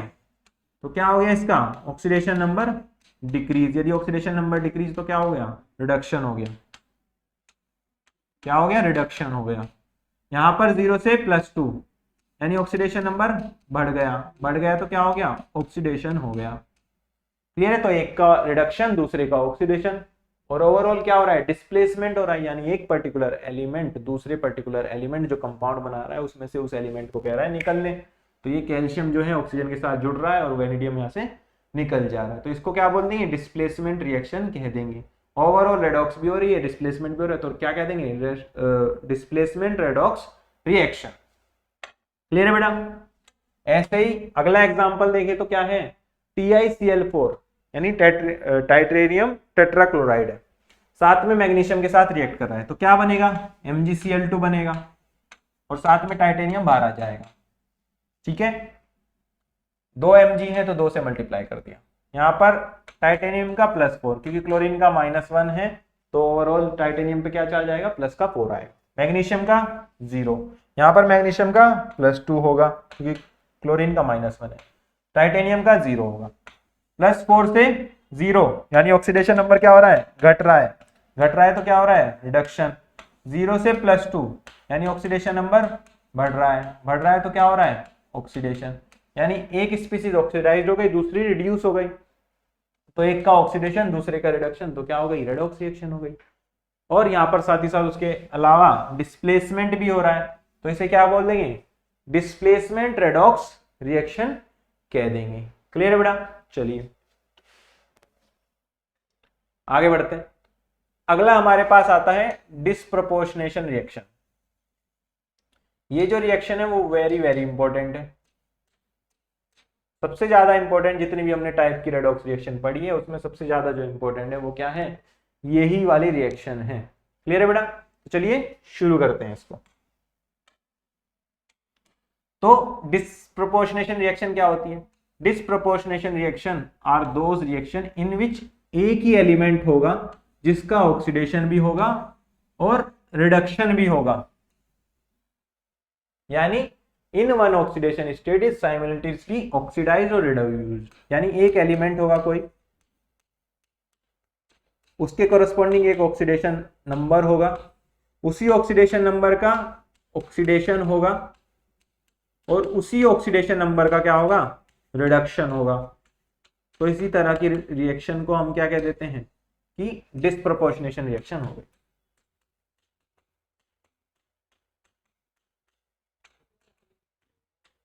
कैसी रिएक्शन हो गई, डिस्प्रोपोर्शनेशन रिएक्शन हो गई, यदि एक ही एलिमेंट के कोरस्पॉन्डिंग जो ऑक्सीडेशन नंबर है उसका ही ऑक्सीडेशन हो जाए, उसका ही रिडक्शन हो जाए। जैसे इसके लिए एक बेहतरीन एग्जांपल यहाँ पे आपके सामने दिया है, क्या दिया है, परऑक्साइड है ये, क्या बोलते हैं इसे, हाइड्रोजन परऑक्साइड। क्या बोलते हैं, हाइड्रोजन परऑक्साइड बोलते हैं। मैं आपको बता चुका हूं जब मैं रूल्स आपको पढ़ा रहा था ऑक्सीडेशन नंबर निकालने, ठीक है। ऑक्सीजन का क्या होगा, -1 होगा यहाँ पे ऑक्सीडेशन नंबर, क्योंकि परऑक्साइड है, परऑक्साइड के अंदर ऑक्सीजन का जो ऑक्सीडेशन नंबर होता है वो -1 होता है। यहाँ पर ऑक्सीजन का -2 होगा, यहाँ पर 0 होगा, यानी -1 से -2 जाना, -1 से -2 जाना, यानी ऑक्सीडेशन नंबर क्या हो रहा है, डिक्रीज हो रहा है। क्या हो रहा है, डिक्रीज, यानी ऑक्सीडेशन नंबर डिक्रीजेज। यदि ऑक्सीडेशन नंबर डिक्रीज हुआ तो क्या हो गया, रिडक्शन। क्या हो गया, रिडक्शन, यानी H2O2 जो है वो रिड्यूस हो गया H2O में, और साथ ही साथ इसी ऑक्सीजन का -1 से 0 में जाना, यानी ऑक्सीडेशन नंबर का बढ़ना। क्या बढ़ना, क्या होता है ऑक्सीडेशन। तो यदि एक ही कंपाउंड के अंदर एक ही एलिमेंट अपनी एक ही ऑक्सीडेशन नंबर को बढ़ा भी सकता है और घटा भी सकता है, यानी -1 से ही वो -2 में जा सकता है, -1 से ही वो 0 में जा सकता है, यानी एक बार रिड्यूस कर सकता है अपना आप को और एक बार ऑक्सीडाइज कर सकता है, एक बार रिडक्शन हो गया, एक बार ऑक्सीडेशन हो गया। तो इस तरह की रिएक्शन को हम क्या बोल देंगे कि ये एक डिस्प्रपोर्शनेशन रिएक्शन है। क्या है, एक डिस्प्रपोर्शनेशन रिएक्शन है, इस वजह से ऐसा हो रहा है। क्लियर है बेटा, बढ़े आगे, क्लियर हो गया होगा। यानी एक ही एलिमेंट के एक ही ऑक्सीडेशन नंबर का ऑक्सीडेशन होना और उसका ही ऑक्सीडेशन नंबर का रिडक्शन होना, इस तरह की जो रिएक्शन होगी उसे हम क्या बोल देंगे, डिस्प्रपोर्शनेशन रिएक्शन कह देंगे। क्लियर है बेटा, चलिए आगे बढ़ते हैं। अगली रिएक्शन हमारे पास ये है, ये भी बहुत इंपॉर्टेंट रिएक्शन है, ठीक है। ये दोनों रिएक्शन आपको एक तरीके से याद ही रखनी है, ठीक है, ये वाली और इससे पहले वाली, दोनों रिएक्शन को याद रखना है, क्या इसके अंदर बनता है, कैसे बनता है, ठीक है। यहां पर ऑक्सीडेशन नंबर की बात करें तो फॉस्फोरस P4 में है, यानी ऑक्सीडेशन नंबर 0 होगा क्योंकि एलिमेंटल स्टेट में प्रेजेंट है। क्लियर है बेटा। ऑक्सीजन का यहाँ पर -2 होगा, हाइड्रोजन का +1 ही होगा। क्यों, नॉन मेटल के साथ जब भी हाइड्रोजन जुड़ता है तो +1 ऑक्सीडेशन नंबर होता है। क्लियर है। यहाँ पर ऑक्सीजन का -2, हाइड्रोजन का +1, सेम बात है। और नॉन मेटल के साथ हाइड्रोजन जुड़ा है तो हाइड्रोजन का +1 होगा। यहाँ पर फॉस्फोरस किसके साथ जुड़ा है,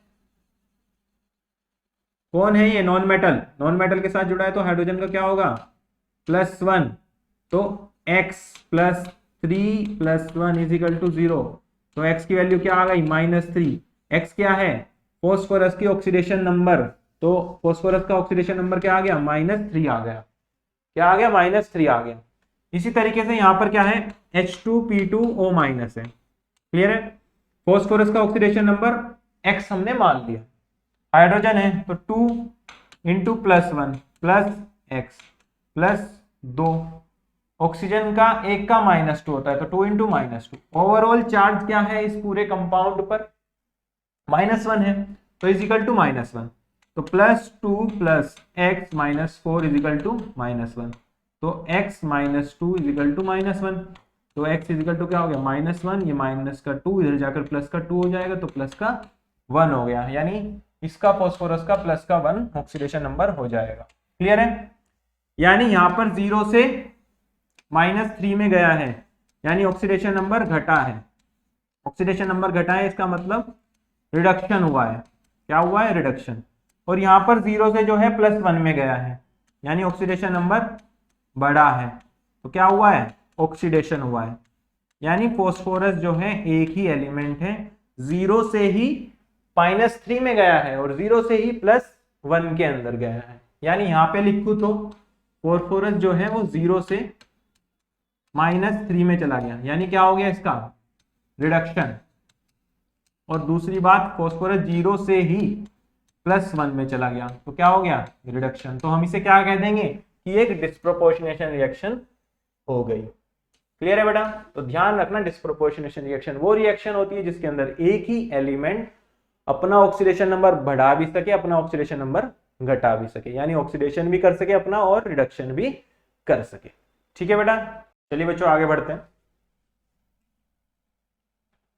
आगे हमारे पास आता है कि कैसे हम किसी भी रेडॉक्स रिएक्शन को बैलेंस करेंगे। ठीक है, यानी आपके पास कोई भी रेडॉक्स रिएक्शन आपको दे दे और आपको कहे कि इस रेडॉक्स रिएक्शन को आप क्या करिए, बैलेंस करिए। कैसे करिए, बैलेंस करना है हमको। तो उसके लिए दो तरह के मेथड जनरली यूज करे जाते हैं। पहला क्या है, ऑक्सीडेशन नंबर मेथड यूज करा जाता है। ये सबसे ज्यादा कॉमन मेथड है, यानी सबसे ज्यादा मेथड जो है हम इसी को यूज करते हैं। सबसे ज्यादा बैलेंसिंग के लिए हम ऑक्सीडेशन नंबर मेथड का ही यूज करते हैं। एक और मेथड होता है, दूसरा होता है आयन इलेक्ट्रॉन मेथड। ठीक है बेटा, तो हमारे पास दो मेथड है, हमें दोनों ही पढ़ने हैं, लेकिन जनरली जो ज्यादा यूज करा जाता है वो करा जाता है ऑक्सीडेशन नंबर मेथड। ठीक है बेटा, चलिए आगे बढ़ते हैं। तो ऑक्सीडेशन नंबर मेथड में हमें कुछ रूल फॉलो करने पड़ेंगे ताकि हम बैलेंसिंग कर सकें किसी पर्टिकुलर रेडॉक्स रिएक्शन। क्या रूल है, ये रूल एसिडिक कंडीशन के लिए, यानी जब कोई रिएक्शन एसिडिक मीडियम में हो रही हो, यानी H पॉजिटिव आयन की प्रेजेंस में हो रही हो कोई रिएक्शन, तब हमें क्या रूल फॉलो करना है। सबसे पहला स्टेप हमें लिखना है formulas of reactant and product, यानी आपके पास जो रिएक्टेंट और प्रोडक्ट दिया होगा उसका करेक्ट फॉर्मूला लिखना है विद चार्ज, जो उसके ऊपर चार्ज है जनरली उसके अकॉर्डिंग। फिर ऑक्सीडेशन नंबर असाइन करना है एटम्स को इन द रिएक्शन, यानी रिएक्शन के अंदर रिएक्टेंट और प्रोडक्ट में जो जो एटम्स हैं उनका ऑक्सीडेशन नंबर आपको फाइंड करके उसके ऊपर लिखना है। ठीक है, अगला स्टेप में क्या करना है, उन एटम्स को बैलेंस करना है जिनका ऑक्सीडेशन या रिडक्शन हो रहा हो। मान लो कोई एटम है, रिएक्शन से प्रोडक्ट के अंदर ऑक्सीडेशन नंबर चेंज कर रहा है, यानी जिसका ऑक्सीडेशन नंबर चेंज हो रहा है जिस पर्टिकुलर एलिमेंट्स का, उनका ही ऑक्सीडेशन नंबर निकालकर उन्हें फिर बैलेंस कर देना है। आगे क्या करना है, हमें एन फैक्टर निकालना है। एन फैक्टर क्या होता है, एन फैक्टर हम फाइंड कर सकते हैं चेंज इन ऑक्सीडेशन नंबर का मोड, यानी जितना ऑक्सीडेशन नंबर में चेंज हुआ इनटू कितने नंबर ऑफ एटम्स प्रेजेंट हैं उस पर्टिकुलर एलिमेंट के जिसका ऑक्सीडेशन नंबर चेंज हो रहा है। दोबारा सुनो, एन फैक्टर हम कैसे निकालेंगे, चेंज इन ऑक्सीडेशन नंबर से निकालेंगे, यानी कोई स्पीसीज है उसमें ऑक्सीडेशन नंबर का चेंज हो रहा है और उसकी मल्टीप्लाई कर देंगे कितने नंबर ऑफ एटम्स प्रेजेंट हैं। जैसे Fp है यहां पर 2 पॉजिटिव से Fp 0 में चला गया, यानी कितने का चेंज आया, चेंज इन ऑक्सीडेशन नंबर। कैसे निकालेंगे, पहले जितना था कितना था +2 माइनस 0 हुआ, यानी कितने का चेंज आया 2 का। अब ये चेंज को यदि हम मल्टीप्लाई कर दे किससे, कितने नंबर ऑफ एटम्स थे, कितने नंबर ऑफ एटम है, एक है Fp का, तो एन फैक्टर क्या हो गया 2 × 1, तो क्या आ गया एन फैक्टर इसके लिए 2 आ गया। तो इस तरीके से हम एन फैक्टर को फाइंड कर सकते हैं। ठीक है बेटा, चलो अगला स्टेप में क्या करेंगे, ये जो एन फैक्टर निकाला है इसको क्रॉस मल्टीप्लाई करेंगे। क्या कर देंगे, क्रॉस मल्टीप्लीकेशन करेंगे इस एन फैक्टर का। आगे बैलेंस करने के लिए किसको, ऑक्सीजन के एटम को बैलेंस करने के लिए हम क्या ऐड करते हैं, H2O को ऐड करते हैं, यानी वाटर को ऐड करते हैं किसकी तरफ, ऑक्सीजन डेफिशिएंट साइड की तरफ, यानी जहां पर ऑक्सीजन की कमी होगी, चाहे वो रिएक्टेंट में हो चाहे वो प्रोडक्ट में हो, जहां पर ऑक्सीजन की कमी होगी वहां पर हम वाटर मॉलिक्यूल ऐड कर देंगे टू बैलेंस ऑक्सीजन एटम। कितने वाटर मॉलिक्यूल ऐड करेंगे ये डिपेंड करेगा कि कितने का डिफरेंस है ऑक्सीजन का। क्लियर है बेटा, चलो अगला स्टेप है in order to balance the hydrogen atom. Hydrogen atom को बैलेंस करने के लिए हम H पॉजिटिव आयन को ऐड करेंगे, कहां पर, जहां पर हाइड्रोजन डेफिशिएंट साइड हो, यानी जहां पर हाइड्रोजन की कमी हो उधर की साइड हम H पॉजिटिव आयन को ऐड कर देंगे। चलिए, तो हमारे पास जैसे एक ही रिएक्शन है, ठीक है, कोई भी एक रेडॉक्स रिएक्शन दी है, हमें इसको बैलेंस करना है। तो सबसे पहले स्टेप क्या था,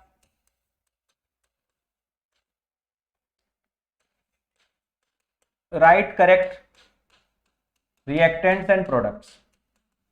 ठीक है, रिएक्टेंट और प्रोडक्ट लिखेंगे हम। चलो लिखो, MnO4 minus aqueous plus SO2 क्या है, गैस, क्या दे रहा है, Mn2 पॉजिटिव दे रहा है एक्वस में, प्लस H2SO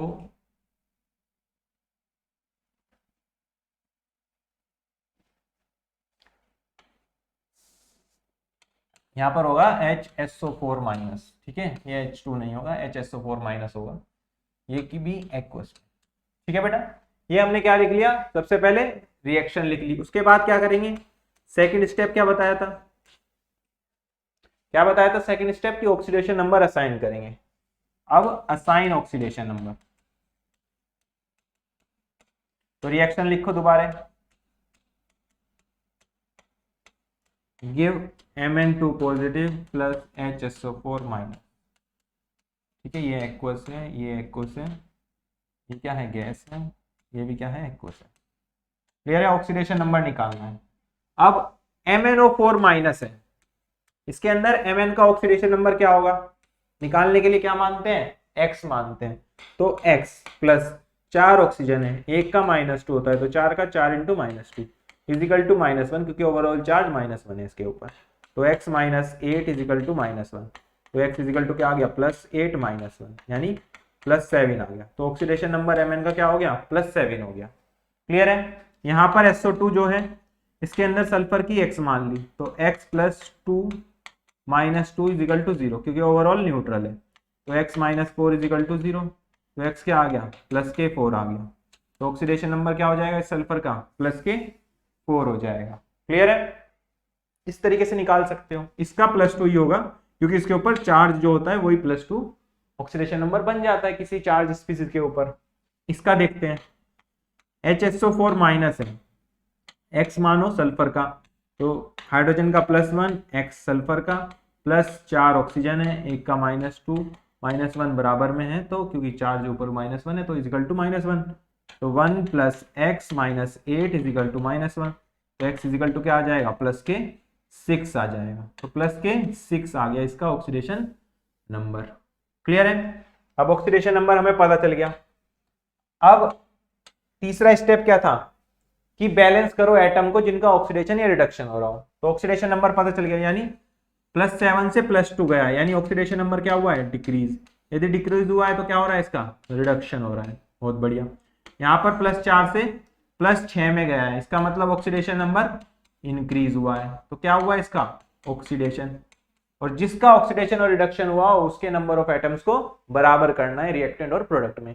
यहाँ पर Mn कितना है, 1 है, यहाँ पर सल्फर कितना है, 1 है, यहाँ पर Mn कितना है, 1, सल्फर कितना है, 1, तो ऑलरेडी ये तो बैलेंस है जिनका ऑक्सीडेशन रिडक्शन हो रहा है, ऑलरेडी बैलेंस है, तो सिंपल ऐसे ही रहेगा, ना किसी से मल्टीप्लाई करना पड़ेगा ना कुछ करना पड़ेगा, क्योंकि ऑलरेडी बैलेंस है ये। क्लियर है, स्टेप नंबर 3 हमने कर लिया। चलिए स्टेप नंबर 3 के बाद कैसी रिएक्शन हो गई, MnO4 minus plus SO2 gives Mn+2 plus HSO4 minus. Oxidation number भी लिख देते हैं इनके ऊपर ही, इसकी क्या है +7, इसकी क्या है +4, इसकी क्या है +2, ये इसकी +6 ही होगी। क्लियर है बेटा, चलो आगे कौन सा स्टेप आ गया, हमारा स्टेप नंबर 4 पे आ गया। स्टेप नंबर 4 क्या कहता है, फाइंड एन फैक्टर, क्या निकालना है, एन फैक्टर निकालना है। चलिए MnO4 minus plus SO2 gives Mn2 positive plus HSO4 minus, यानी ऑक्सीडेशन नंबर की बात करो तो इसका +6, इसका +2 ही है, इसका +4 है, इसका +7 है, ये +7 से +2 में गया, यानी एन फैक्टर क्या होता है, चेंज इन ऑक्सीडेशन नंबर, तो +7 से +2 में जा रहा है, ये आ रहा है चेंज, कितने नंबर ऑफ एटम है, 1 है, तो 5 आ गया, क्या आ गया एन फैक्टर, 5 आ गया।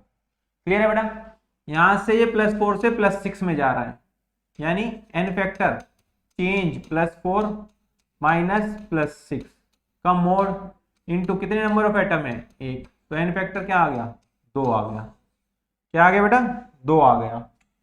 अब चौथे स्टेप के बाद 5वें स्टेप में क्या करते थे, क्रॉस मल्टीप्लाई करते थे, क्या करते थे, cross multiply by n factor, n factor से क्रॉस मल्टीप्लाई करते थे, तो इससे एन फैक्टर क्या आया, 5, तो 5 की मल्टीप्लाई किस में होगी, इसके अंदर, और इससे क्या आया है, 2 आया है, तो 2 की मल्टीप्लाई इसके अंदर होगी। सबसे पहले क्या लिखेंगे, रिएक्शन लिख लो सबसे पहले दोबारा, MnO4 minus plus SO2 gives Mn2 positive plus HSO4 minus. Clear है। अब यहां से क्या आया, 5, तो 5 की मल्टीप्लाई इसमें, यानी SO2 में 5 की मल्टीप्लाई होगी और इसके अंदर 5 की मल्टीप्लाई होगी। क्लियर है। अब यहां से क्या आ रहा है, 2, तो 2 की मल्टीप्लाई इन दोनों में होगी, तो कर दो, 2 की मल्टीप्लाई यहाँ, 2 की मल्टीप्लाई यहाँ। तो अभी तक हमने 5वें स्टेप तक रिएक्शन कर लिए, यानी यहां तक हमारा कंप्लीट हो चुका है। अब आगे क्या करना है, ऑक्सीजन को बैलेंस करना है। ऑक्सीजन को बैलेंस करने के लिए ऑक्सीजन के एटम्स गिनने पड़ेंगे, तो चलिए करते हैं। Step number 6, to balance oxygen atom add H2O to oxygen deficient side. ठीक है, ये हमें छठा स्टेप कहता है। तो रिएक्शन क्या है, MnO4 minus plus 5SO2 gives Mn plus 2 2 plus HSO4 minus. ठीक है, ये हो गई हमारे पास रिएक्शन। क्लियर है बेटा। अब नंबर ऑफ ऑक्सीजन एटम गिनो। इधर ऑक्सीजन एटम कितने हैं, 4 दूनी 8 प्लस 10 यानी 18 है। कितने हो गए, 18 ऑक्सीजन एटम हो गए इधर। इधर ऑक्सीजन के एटम गिनो, 20 है, यानी यहां पर 2 ज्यादा है, तो कितने का डिफरेंस आया, 2 का, यानी H2O को ऐड करना पड़ेगा ऑक्सीजन को बैलेंस करने के लिए। कितना H2O का गैप है, 2 का गैप है, तो हमें 2H2O ऐड करना पड़ेगा। किधर की तरफ, जहां डेफिशिएंसी हो। डेफिशिएंसी किधर है, इधर की तरफ, तो इधर क्या कर दोगे, 2H2O को ऐड कर दोगे। ऐड कर दोगे तो क्या हो जाएगा, ये रिएक्शन अब ऑक्सीजन में बैलेंस हो गई। देख लो, 10 और 8 18 और 2 20, तो 20 एटम हो गए ऑक्सीजन के दोनों तरफ। क्लियर है बेटा। तो इस तरीके से हम ऑक्सीजन में बैलेंस कर सकते हैं। चलिए, अब लास्ट स्टेप क्या है, हाइड्रोजन में बैलेंस करना। तो step number 7, to balance hydrogen atom, क्या करेंगे, H पॉजिटिव को ऐड करेंगे टू हाइड्रोजन डेफिशिएंट साइड।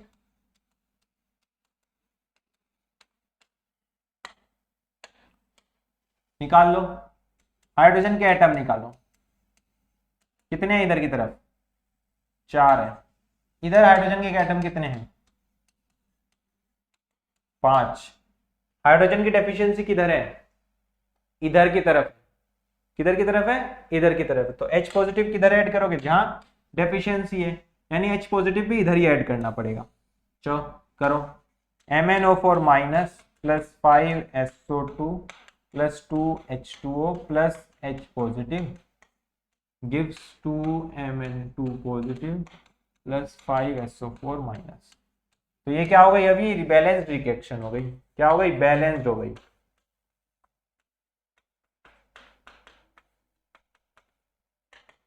कैसे, 2 Mn इधर है, 2 Mn इधर है, ठीक है। ऑक्सीजन 8 और 10 18 और 2 20, यहां पर कितने हैं, 5 का 20, ठीक है। हाइड्रोजन देखो, हाइड्रोजन यहाँ पर 4 और 1 5, यहाँ पर कितने हैं, 5। यहाँ पर चार्ज की बात करें तो माइनस के 2 है और प्लस का 1 हाइड्रोजन वाला, तो -1 चार्ज है किसकी तरफ, रिएक्टेंट की तरफ। यहाँ पर 2 इंटू +2 प्लस 5 इंटू -1, यानी प्लस के 4 माइनस के 5, तो -1 चार्ज इधर है, यानी दोनों तरफ -1 चार्ज हो गया। तो इसका मतलब क्या हो गई, चार्ज में भी बैलेंस्ड है, चार्ज में भी बैलेंस्ड है, तो फाइनल आंसर ये हो जाएगा। यानी ये आपकी क्या हो जाएगी, एक बैलेंस्ड रेडॉक्स रिएक्शन हो जाएगी। कौन से मीडियम में, एसिडिक मीडियम में। क्लियर है बेटा। तो इतना आसान है बस रिएक्शन को बैलेंस करना। यदि आपको ये स्टेप्स बताओ तो इन स्टेप्स को अच्छे से नोट कर ले और नोट करके इसको याद कर ले, ठीक है बेटा। चलो, फिर कोई भी रेडॉक्स रिएक्शन को आप बैलेंस कर पाओगे। चलिए आगे बढ़ते हैं। अब ये तो हमने बात कर ली एसिडिक मीडियम में, अब हमें कोई दे दे बेसिक मीडियम, तो कैसे करेंगे? तो उसके लिए भी स्टेप्स हैं। यदि बेसिक मीडियम की बात करें, ठीक है, यदि बेसिक मीडियम की बात करें तो शुरू के 5 स्टेप क्या है? सेम है, same as in acidic medium. यानी सबसे पहले रिएक्शन लिखोगे, रिएक्शन लिखने के बाद ऑक्सीडेशन नंबर निकालोगे, ऑक्सीडेशन नंबर निकालने के बाद जिसका ऑक्सीडेशन रिडक्शन हो रहा है उसके कोरस्पॉन्डिंग एटम को बैलेंस करोगे। उसके बाद क्या करोगे? एन फैक्टर निकालोगे, एन फैक्टर निकाल के क्रॉस मल्टीप्लाई करोगे। इतना काम तो हम पहले जो कर रहे थे उतना ही करेंगे। क्लियर है बेटा?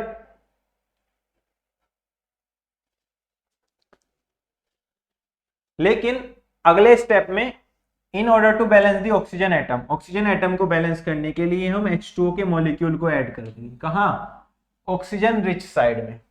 ये ध्यान रखना, यहां पर ऑक्सीजन को बैलेंस करने के लिए ऐड तो वाटर ही कर रहे हैं, यानी H2O ही कर रहे हैं, लेकिन किधर की तरफ कर रहे हैं? जहां पर ऑक्सीजन रिच साइड हो, यानी ऑक्सीजन जो है एक्सिस में प्रेजेंट हो, यानी ऑक्सीजन के जो एटम्स हैं वो ज्यादा प्रेजेंट हो। क्लियर है?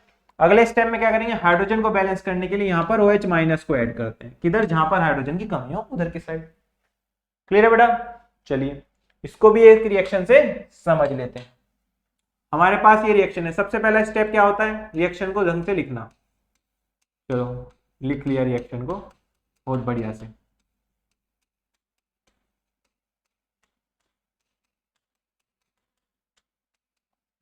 ठीक है, बेसिक मीडियम में बैलेंस करनी। चलो अगला स्टेप क्या है? ये तो हो गया स्टेप 1। स्टेप 2 क्या है? ऑक्सीडेशन नंबर फाइंड करना। क्या है? Find oxidation number. तो ऑक्सीडेशन नंबर फाइंड करो और लिख दो इनके ऊपर MnO4 minus plus I minus plus MnO2 plus I2। चलो ऑक्सीडेशन नंबर निकालोगे तो इसका क्या आएगा? +7 आएगा। इसका क्या आएगा? -1 ही आएगा। इसका क्या आएगा? +4 आएगा। यहाँ पर क्या आएगा? 0। क्लियर है? तो अब देखो किसका ऑक्सीडेशन किसका रिडक्शन हो रहा है। ये +7 से +4 में गया, यानी ऑक्सीडेशन नंबर घट गया। तो क्या हो गया? रिडक्शन। और ये -1 से 0 में गया, यानी ऑक्सीडेशन नंबर बढ़ गया। बढ़ गया तो क्या हुआ? ऑक्सीडेशन। क्या हो गया बेटा? ऑक्सीडेशन हो गया। क्लियर है? क्या हो जाएगा? ऑक्सीडेशन हो जाएगा। चलिए अगले स्टेप में क्या करते हैं? जिसका ऑक्सीडेशन और रिडक्शन हुआ हो उस एटम्स को बैलेंस करते हैं। यानी Mn यहाँ कितना है? 1, इधर भी 1 है तो Mn तो बैलेंस है। I कितना है? यहाँ पे 1 है, लेकिन यहाँ पर 2 है, तो I में किसकी मल्टीप्लाई करेंगे? 2 की। तो तीसरे स्टेप के बाद क्या रिएक्शन हो जाएगी? 2I minus gives MnO2 plus I2। Clear है? ऑक्सीडेशन नंबर जो कि 2 रहेगी, लिख देते हैं। +7 -1 +4 0। क्लियर है बेटा? तीसरा स्टेप हो गया। इसके बाद क्या निकालेंगे? एन फैक्टर निकालेंगे। चलो एन फैक्टर निकालते हैं। स्टेप नंबर 4 एन फैक्टर निकालेंगे। तो ये Mn4 minus plus 2I minus gives MnO2 plus I2। ठीक है, ऑक्सीडेशन नंबर इसका +7 है, इसका -1 है, इसका +4 है, इसका 0 है। क्लियर है? एन फैक्टर निकालना है। चेंज इन ऑक्सीडेशन नंबर +7 से +4 हो गया। चेंज इन ऑक्सीडेशन नंबर आया, इनटू कितने नंबर ऑफ एटम है? 1 है, तो क्या आ जाएगा? 3 आ जाएगा एन फैक्टर। क्या आ गया? +7 से +4 में जा रहा है तो चेंज आया 3 का, 3 × 1 3 आ जाएगा। यहां पर देखो एन फैक्टर क्या होगा? चेंज कितने का आ रहा है? -1 से 0। कितने एटम है? I के 2, तो क्या आ जाएगा? 2 आ जाएगा, क्योंकि मोड है तो -1 +1 ही हो जाएगा, तो 2 आ जाएगा। इसके बाद क्या करते हैं? अगले स्टेप में क्रॉस मल्टीप्लाई करते हैं। किसकी जो एन फैक्टर निकाला है उसकी क्रॉस मल्टीप्लाई कर देंगे। तो मल्टीप्लाई कर दो। MnO4 माइनस है प्लस 2I माइनस है, यहाँ पे क्या है? MnO2 है प्लस I2 है। तो इससे क्या आया? 3 आया एन फैक्टर, तो 3 की मल्टीप्लाई इसमें करेंगे। तो I2 में 3 की मल्टीप्लाई की और यहाँ पे भी 3 की मल्टीप्लाई करेंगे, यानी 3 दूनी 6 हो गया, तो प्लस के 6i हो जाएगा माइनस में। ठीक है बेटा, इस तरीके से यहाँ पर क्या आया, एन फैक्टर 2 आया, तो 2 की मल्टीप्लाई इसमें, यानी 2 यहाँ पर 2 यहाँ पर। क्लियर है? तो हमने एन फैक्टर की भी मल्टीप्लाई कर ली। अब क्या बैलेंस करना होगा, ऑक्सीजन। ऑक्सीजन बैलेंस करने के लिए ऑक्सीजन गिनने पड़ेंगे। चलो ऑक्सीजन गिनते हैं अगले स्टेप में। यहां पर ऑक्सीजन कितने हैं, 4 दूनी 8, 8 है सिर्फ। यहां पर कितने हैं, यहां पर 4 हैं, तो किधर ज्यादा है, इधर ज्यादा है। तो ऑक्सीजन को बैलेंस करने के लिए क्या करते हैं, वाटर ऐड करते हैं। किधर जहां पर ऑक्सीजन एक्सिस में प्रेजेंट हो, यानी 4 एक्सिस में प्रेजेंट है, तो 4 H2 यहां पर ऐड कर देंगे। क्लियर है बेटा? अब ऑक्सीजन में ये बैलेंस हो गई, क्या हो गई, ऑक्सीजन में बैलेंस हो गई। अब लास्ट स्टेप चलते हैं, हाइड्रोजन में बैलेंस करने के लिए हाइड्रोजन के एटम काउंट करेंगे। हाइड्रोजन के एटम कितने हो गए, यहाँ पर 8, यहाँ पर कितने हो गए, 0। क्या हो गए, 0। तो हाइड्रोजन कितने अंतर है, 8 का, तो 8 को बैलेंस करने के लिए OH माइनस ऐड करेंगे, यानी 8 OH माइनस यहाँ पर ऐड कर देंगे हम। अब देख लो सब कुछ बैलेंस हो गया क्या, 8 ऑक्सीजन और 4 12, यहां पर कितने हो गए, 8 और 4 12, बिल्कुल सही। आई कितने हैं, 6, यहां पर कितने हैं, 6। हाइड्रोजन कितने हैं, 8 हैं, यहां पर भी 8 हो गए। -1 चार्ज इधर होगा, और माइनस का 2 और माइनस का 6, माइनस का 7 चार्ज हो जाएगा, यहाँ पे माइनस का 8 चार्ज हो गया, यहाँ पे माइनस का 8 चार्ज हो गया। सिंपल इक्वेशन जो है अपनी बैलेंस हो गई। तो फाइनल केमिकल इक्वेशन क्या आ गई, MnO4 minus plus 6i minus plus 4H2 gives 2MnO2 plus 3i2 plus 8OH minus. ठीक है, ये क्या हो गई, बैलेंस्ड इक्वेशन हो गई।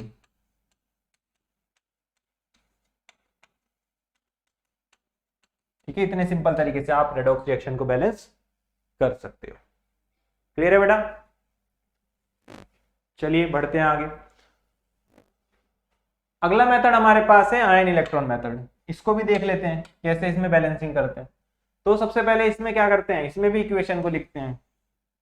ठीक है, उसके बाद क्या करते हैं, इक्वेशन को 2 हिस्सों में बांट लेते हैं, हाफ इक्वेशंस में बांट लेते हैं। यानी एक इक्वेशन ऐसी होगी जिसके अंदर ऑक्सीडेशन हो रहा होगा, दूसरी इक्वेशन ऐसी होगी जिसके अंदर रिडक्शन हो रहा होगा, तो उनको अलग अलग लिख लेंगे। यानी एक ऑक्सीडेशन को लिखेंगे, दूसरी को रिडक्शन को लिखेंगे अलग अलग। फिर उसके बाद क्या करेंगे, सारे एटम को बैलेंस करेंगे ऑक्सीजन और हाइड्रोजन को छोड़कर। ऑक्सीजन और हाइड्रोजन को छोड़कर जितने भी बाकी के एलिमेंट्स हैं उनको बैलेंस कर दो। बैलेंस करने के बाद H2 को ऐड कर दोगे ताकि ऑक्सीजन को बैलेंस कर सको, H पॉजिटिव ऐड कर देना ताकि हाइड्रोजन एटम को बैलेंस कर सको। ठीक है, वाटर ऐड करोगे ऑक्सीजन को बैलेंस करने के लिए, H पॉजिटिव ऐड करोगे हाइड्रोजन को बैलेंस करने के लिए।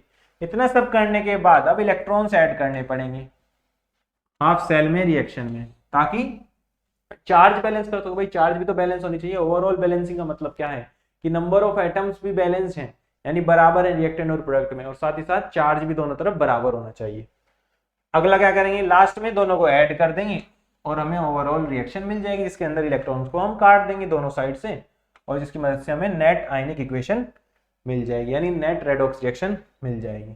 चलिए समझते हैं। जैसे मैंने एक क्वेश्चन लिया है यहाँ पे, ये आपके पास एक रिएक्शन है, इसको बैलेंस करना है। कैसे, आयन इलेक्ट्रॉन मेथड से बैलेंस करना है। जैसे हमने ऑक्सीडेशन नंबर मेथड से करा वैसे तो कर ही सकते हो, वैसे आप लोग ट्राई कर सकते हो इसको बैलेंस करने का, लेकिन हम यहाँ पे ऑक्सीडेशन नंबर मेथड की बजाय आयन इलेक्ट्रॉन मेथड से करेंगे इसको। कैसे, 2 हाफ बना लेते हैं। सबसे पहले एक का ऑक्सीडेशन लिखते हैं, दूसरा रिडक्शन वाला बनाते हैं। एक ऑक्सीडेशन वाला बनाते हैं, एक दूसरा रिडक्शन वाला बनाते हैं। तो सबसे पहले Cr2O7 2- है, यहां पर क्रोमियम का ऑक्सीडेशन नंबर निकालेंगे। Cr2O7 2- है, क्रोमियम का निकालना है, तो क्रोमियम को x मान लिया।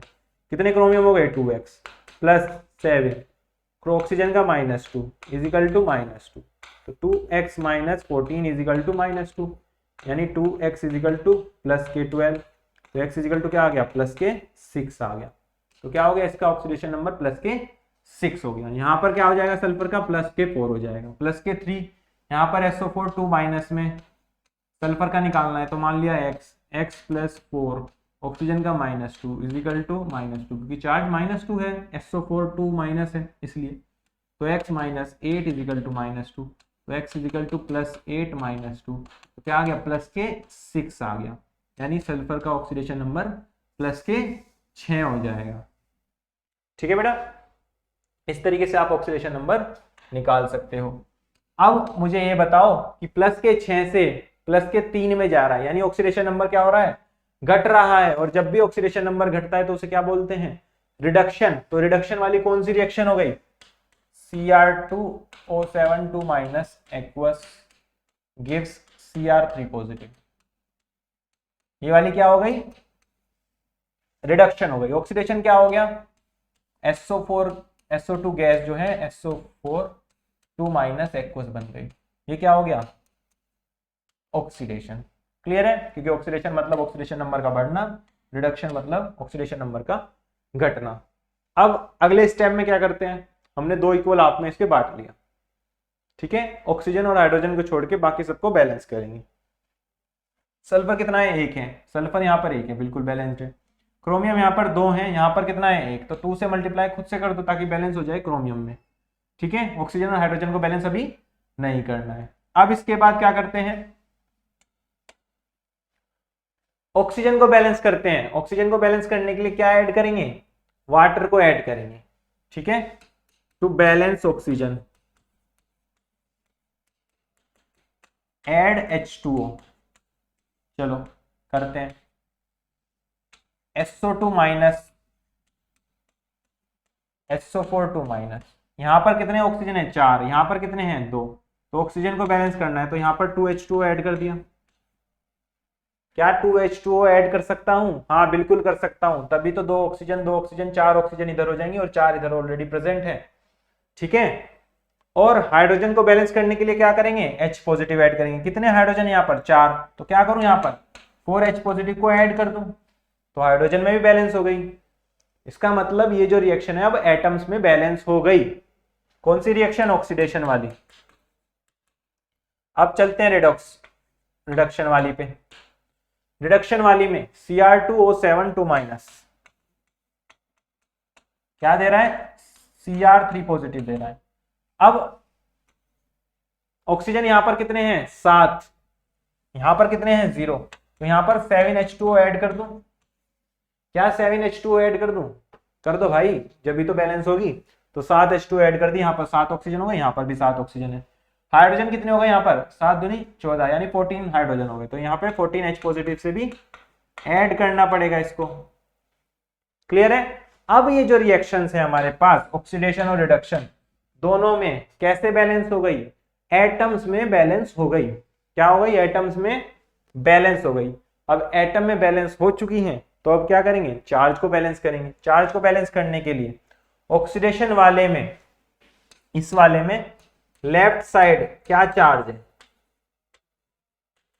बताओ, न्यूट्रल है 0। राइट साइड क्या चार्ज है, -2 +4, यानी +2 है, यानी यहां पर +2 चार्ज है। यदि मैं यहां पर 2 इलेक्ट्रॉन ऐड कर दूं, क्या ऐड कर दूं, 2 इलेक्ट्रॉन ऐड कर दूं, तो ओवरऑल ये भी क्या हो जाएगा, न्यूट्रल, क्योंकि -2 और -2 चार्ज 2 इलेक्ट्रॉन से आ गया, और +4 इससे, तो क्या हो जाएगा, ये 0 हो जाएगा। इसका मतलब अब ये चार्ज में बैलेंस भी हो गई। ठीक है, किसमें, चार्ज में भी बैलेंस हो गई। इसी तरीके से यहां पे भी करो। लेफ्ट में चार्ज देखो कितना है, प्लस का 14 माइनस का 2, यानी प्लस का 12। राइट में चार्ज कितना है,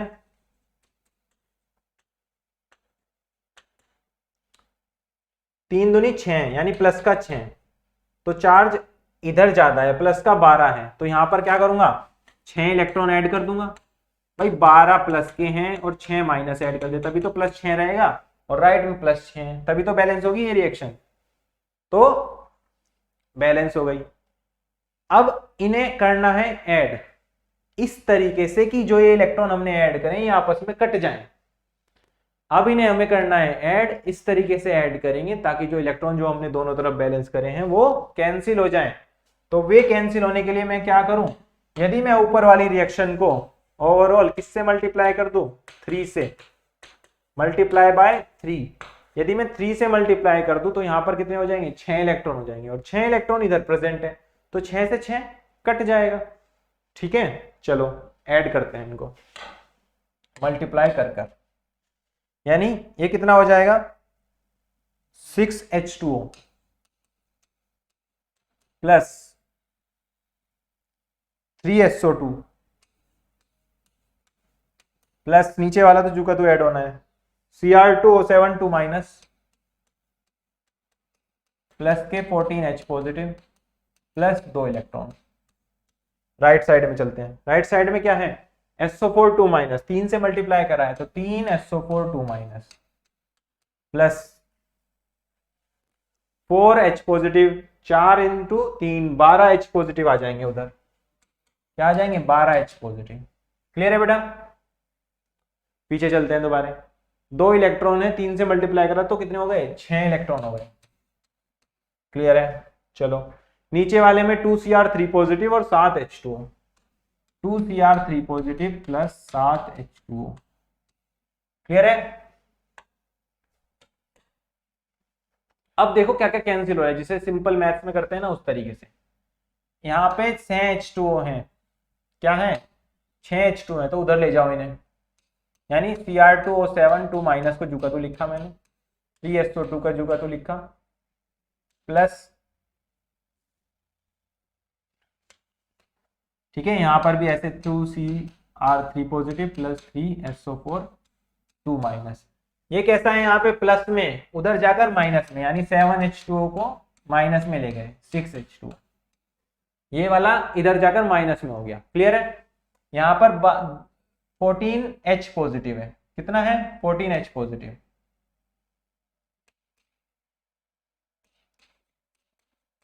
उधर कितना है 12, तो उधर के 12H पॉजिटिव इधर जाकर माइनस में हो जाएंगे, ये वाले हो जाएंगे।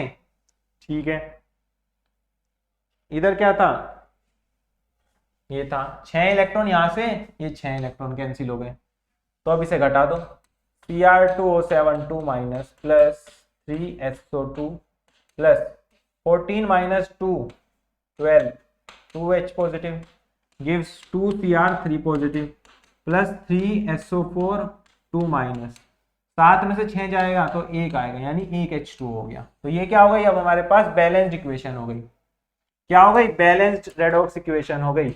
कौन से मेथड से, आयन इलेक्ट्रॉन मेथड से। कैसे चेक करोगे बैलेंस हुई या नहीं, 2Cr 2Cr इधर है, 7 ऑक्सीजन और 6 कितने हो गए 13 ऑक्सीजन, इधर कितने हैं 12 और 1 13, बिल्कुल सही है। हाइड्रोजन कितने हैं यहाँ पर 2, यहाँ पर 2 हैं।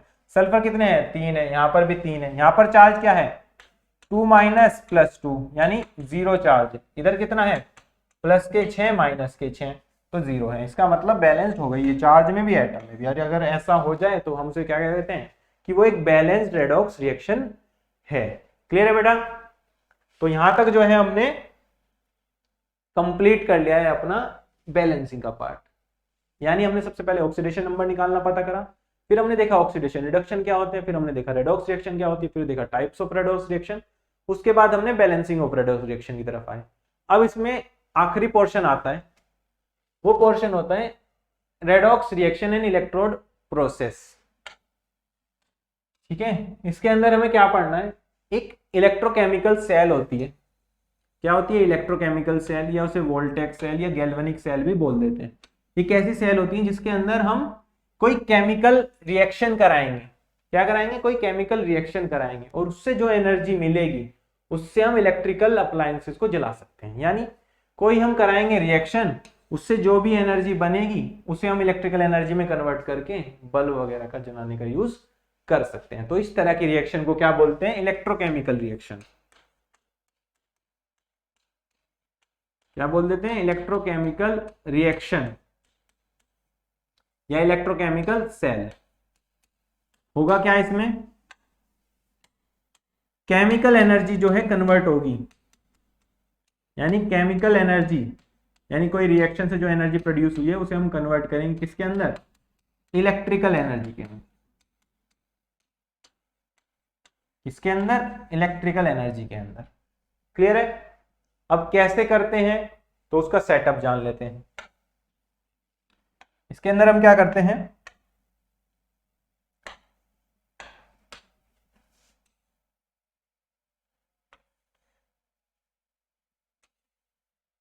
हम एक बीकर लेते हैं। क्या लेते हैं? एक बीकर लेते हैं जिसके अंदर हम क्या करते हैं, एक इलेक्ट्रोड डिप कर देते हैं। क्या डिप कर देते हैं? इलेक्ट्रोड डिप कर देते हैं इस बीकर के अंदर। यानी ये अपना बीकर हो गया, इसके अंदर हमने एक इलेक्ट्रोड डिप कर दी, किसकी? मेटल की। इसको बोलते हैं मेटल इलेक्ट्रोड। और नीचे क्या होगा,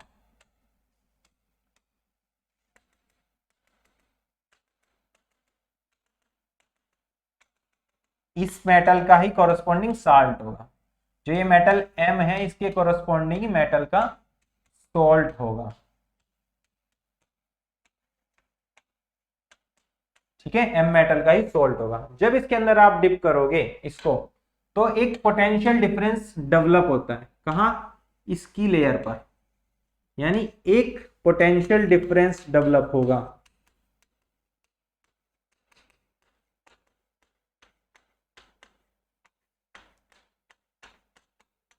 जब हम किसी भी मेटल को उसी के ही मेटल के बने हुए साल्ट सॉल्यूशन के अंदर डिप करते हैं तो वहां पर जो है उस मेटल के अंदर एक तरह का पोटेंशियल डिफरेंस क्रिएट होता है। उसी पोटेंशियल डिफरेंस को हम क्या बोलते हैं? Electrode potential. क्या बोलते हैं? इलेक्ट्रोड पोटेंशियल बोलते हैं। क्या बोलते हैं? Electrode potential. देखो यही लिखा है यहाँ पर कि in electrochemical cell strip of metal M की कोई स्ट्रिप है यानी पत्ती है, कोई इलेक्ट्रोड है जो एज अ इलेक्ट्रोड यूज कर रही है, और and the metal strip is emerged in solution containing the metal ion Mn+।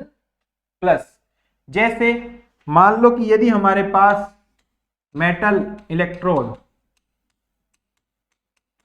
Zinc की हुई, किसकी हुई? जिंक की हुई, तो जो मेटल का सॉल्यूशन होगा यानी मेटल आयन सॉल्यूशन होगा वो किसका हो सकता है?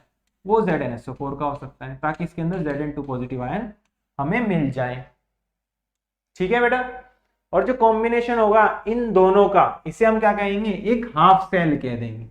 क्या कह देंगे? एक हाफ सेल कह देंगे। अब इसके अंदर रिडक्शन भी हो सकता है और ऑक्सीडेशन भी हो सकता है, यानी ये जो मेटल की इलेक्ट्रोड है वो रिड्यूस ऑक्सीडाइज दोनों हो सकती है। ठीक है, ये बात अभी के लिए ध्यान रखो। चलो आगे बढ़े। अब ऐसी ऐसी हम दो सेल लेते हैं। ठीक है, ऐसी ऐसी, जैसी मैंने बताया ये एक हाफ सेल है, ऐसी दो हाफ सेल हमने ली। क्या ली? दो हाफ सेल। उसे बोलते हैं डैनियल सेल, जिसके अंदर हम क्या लेते हैं? एक जिंक की इलेक्ट्रोड लेते हैं और डिप कर देते हैं उसे ZnSO4 के सॉल्यूशन में। ठीक है, जैसा यहां पर दिखा रखा है, ये क्या है? जिंक है, इसे डिप कर दिया ZnSO4 के सॉल्यूशन में। क्लियर है? उसी तरीके से यहां पर हम क्या लेते हैं? एक कॉपर की रोड लेते हैं, उसे भी हम डिप कर देते हैं CuSO4 के सॉल्यूशन के अंदर। तो यहां पर क्या ले रहे हैं हम? एक कॉपर की रोड ले रहे हैं, यानी कॉपर की इलेक्ट्रोड ले रहे हैं, उसको क्या कर दे रहे हैं हम? डिप कर दे रहे हैं किसके अंदर? CuSO4 के सॉल्यूशन के अंदर। तो होगा क्या? पोटेंशियल डेवलप होगा इसके ऊपर भी, इसके ऊपर भी। तो उस पोटेंशियल को हम कैसे दिखाते हैं? हम दिखाते हैं इस तरीके से, Zn2 पॉजिटिव Zn। इसे क्या बोलेंगे? Reduction potential.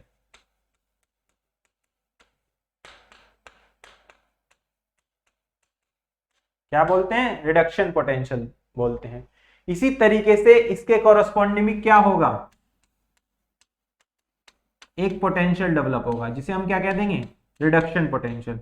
रिडक्शन पोटेंशियल क्यों कह रहे हैं? क्योंकि ये जो वैल्यू है वो इस बात को बताती है कि कोई पर्टिकुलर मेटल का आयन रिडक्शन में कितना इजीली जाना चाहेगा। यानी ये क्या हो गया, रिडक्शन पोटेंशियल हो गया। ठीक है, दोनों चीजें रिडक्शन पोटेंशियल हो गई।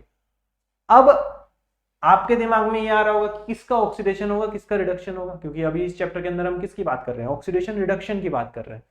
तो ये जरूर आ रहा होगा दिमाग में कि ऑक्सीडेशन किसका होगा, रिडक्शन किसका होगा। तो जो एनोड होती है उस पे हमेशा क्या होता है, ऑक्सीडेशन। यानी एनोड पे हमेशा ही क्या होगा, ऑक्सीडेशन होगा। और जो कैथोड होगी उस पे हमेशा ही रिडक्शन होगा। यानी एनोड पे हमेशा ऑक्सीडेशन, कैथोड पे हमेशा रिडक्शन। और जो एनोड होती है वो कैसी होती है, नेगेटिव चार्ज, और जो कैथोड होती है वो कैसी होती है, पॉजिटिव चार्ज। तो अब होगा क्या कि ये जो जिंक है ये किस में कन्वर्ट होगा, Zn2 पॉजिटिव में। क्यों, क्योंकि इसका क्या हो रहा है, ऑक्सीडेशन, साथ में 2 इलेक्ट्रॉन निकलेंगे। और ये Zn2 पॉजिटिव जो है वो इसके थ्रू इलेक्ट्रॉन अपने पास करेगा, यानी इलेक्ट्रॉन को ऐसे फ्लो करेगा, इसके अंदर चला जाएगा। और यहाँ पर जो Cu2 पॉजिटिव के आयन है वो ये 2 इलेक्ट्रॉन लेकर Cu बना लेंगे, यानी कॉपर बना लेंगे। इसका मतलब यहां से जो 2 इलेक्ट्रॉन निकलेंगे ऑक्सीडेशन के, वो इसके सर्किट के थ्रू फ्लो होकर इसके अंदर चले जाएंगे। और इसके अंदर क्या करेंगे, Cu2 पॉजिटिव के साथ 2 इलेक्ट्रॉन कंबाइन होकर कॉपर की रोड पर इकट्ठा हो जाएगा। कौन, कॉपर। ठीक है बेटा, तो इलेक्ट्रॉन का फ्लो कैसे हो गया, एनोड से कैथोड की तरफ। और हम ये बात जानते हैं यदि इलेक्ट्रॉन इससे इधर की तरफ को फ्लो हुआ है तो इलेक्ट्रिसिटी क्या है, उससे अपोजिट डायरेक्शन में मूव करती है। यानी जब भी इलेक्ट्रॉन एनोड से कैथोड की तरफ को जाएगा तो जो करंट है वो कैथोड से एनोड की तरफ को आता है। तो करंट की फ्लो की डायरेक्शन क्या हो गई, कैथोड से एनोड, लेकिन इलेक्ट्रॉन की क्या हो गई, एनोड से कैथोड। ठीक है बेटा, और ये जो बीच में इन्वर्टेड ब्रिज दिखा रखा है इसको हम बोलते हैं साल्ट ब्रिज। क्या बोलते हैं, साल्ट ब्रिज। ये क्यों यूज करा जाता है, ताकि दोनों के अंदर जो आयंस हैं वो बैलेंस्ड रहें। क्या रहें, बैलेंस्ड। इसका मतलब ये रिएक्शन को ऐसा करेगा कि हमेशा जो है ये ब्रेक होता रहे Zn2 पॉजिटिव में, और ये Cu2 पॉजिटिव हमेशा कॉपर बनाता रहे। ठीक है, तो इसलिए हम साल्ट ब्रिज को जनरली यूज करते हैं ताकि रिएक्शन कंटिन्यूसली होती रहे, एक इलेक्ट्रिकल कंडक्टिविटी बनी रहे। ठीक है बेटा, चलिए आगे बढ़ते हैं। अब ये तो बात पता चल गई कि ये यहां पर ऑक्सीडाइज हो रहा है, ये रिड्यूस हो रहा है। अब हमें ये जानना होगा कि किसका ऑक्सीडेशन कब होगा और किसका रिडक्शन कब होगा। मान लो कोई आपसे ये भी कह सकता है कि सर इसका ही क्यों ऑक्सीडेशन हो रहा है, जिंक का ही क्यों ऑक्सीडेशन हो रहा है, कॉपर का क्यों नहीं हो रहा, और कॉपर का ही रिडक्शन क्यों हो रहा है, जिंक का क्यों नहीं हो रहा। तो ये किस बात पर डिपेंड करता है, ये डिपेंड करता है कि उनकी इलेक्ट्रॉन पोटेंशियल की वैल्यू रिडक्शन वाली, यानी कितनी एबिलिटी है उनके रिडक्शन पोटेंशियल की। यानी जितना ज्यादा वैल्यू होगी रिडक्शन पोटेंशियल की, यानी ये जो ई नोट है, मतलब ई Zn2 पॉजिटिव से Zn जो बन रहा है, इसकी जितनी ज्यादा वैल्यू होगी उतना ज्यादा एबिलिटी होगी किसी पर्टिकुलर मेटल की अपना आप को रिड्यूस करने में। यानी यहां पर जो है कॉपर का रिडक्शन पोटेंशियल ज्यादा है, इसलिए वो क्या हुआ है, रिड्यूस हुआ है। देखो ये एक चार्ट है जिसके अंदर अलग अलग मेटल्स आपको दी हैं, उनके कॉरस्पॉन्डिंग रिडक्शन पोटेंशियल दिया है। तो देखो कॉपर की वैल्यू क्या आ रही है, कहां पर आ रही है, कॉपर यहां पर आ रहा है, जिंक कहां पर आता है, यहां पर आता है। तो कॉपर की वैल्यू क्या है, कुछ 0.22, इसकी वैल्यू क्या है, माइनस के 0.83। यानी कि ई Zn2 पॉजिटिव से Zn कितना है, माइनस के 0.83 इलेक्ट्रॉन वोल्ट, और ई Cu2 पॉजिटिव से Cu का कितना है 0.22 वोल्ट। कौन वैल्यू बड़ी है, ये वैल्यू बड़ी है इससे। इसका मतलब कॉपर क्या होना चाहेगा, रिड्यूस। कॉपर क्या होना चाहेगा, रिड्यूस होना चाहेगा, क्योंकि higher the value of reduction potential, यानी रिडक्शन पोटेंशियल की जितनी ज्यादा वैल्यू होती है उतना ज्यादा एबिलिटी होती है उस मेटल की।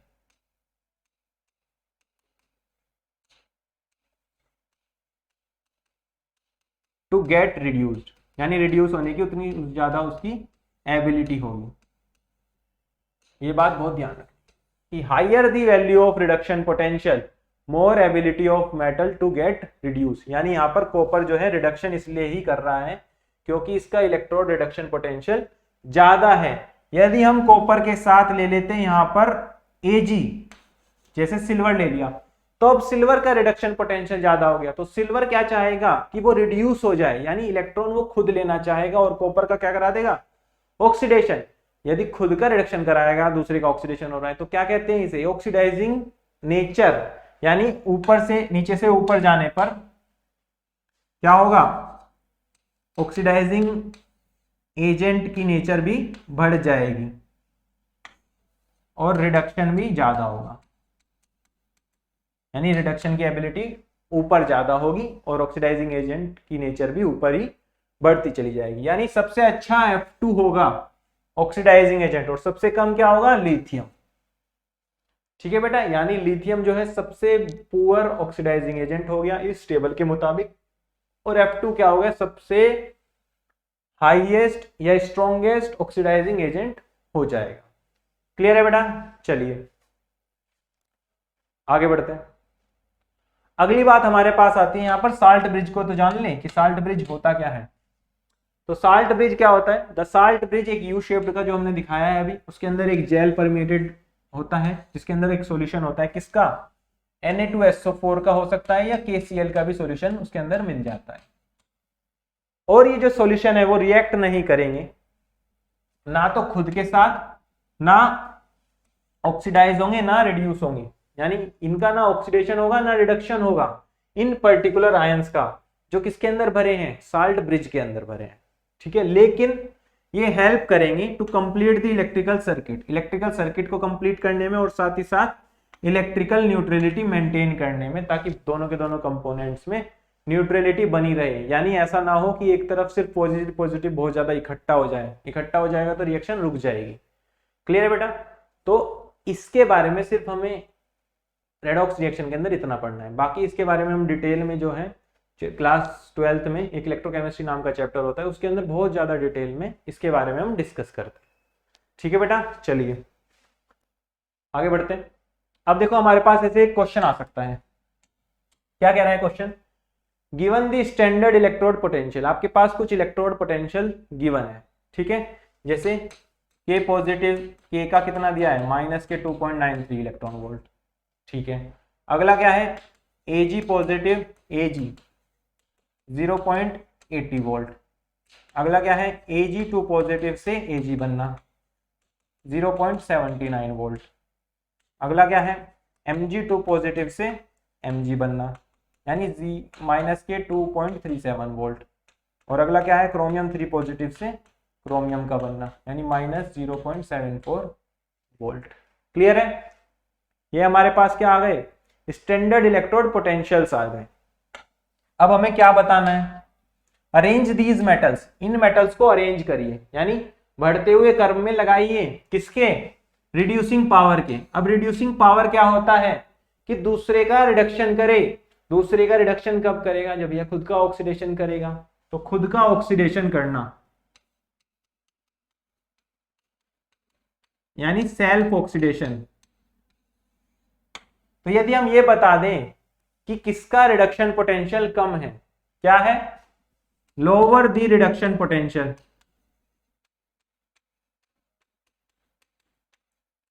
यानी जितना कम रिडक्शन पोटेंशियल होगा it will undergo oxidation easily.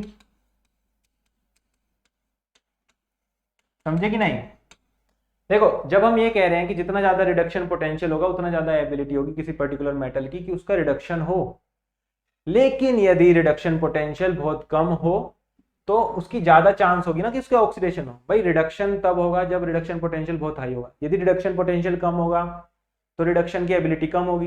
यदि रिडक्शन की एबिलिटी कम है तो ऑक्सीडेशन की एबिलिटी तो ज्यादा होगी ना, तो ऑक्सीडेशन की एबिलिटी ज्यादा हो जाएगी। तो यदि हम इसे लोअर रिडक्शन पोटेंशियल के अरेंजमेंट में अरेंज कर दें, उसी को हम क्या कह देंगे, रिड्यूसिंग नेचर कह देंगे। अब इन्हें रिडक्शन पोटेंशियल के अकॉर्डिंग अरेंज करो।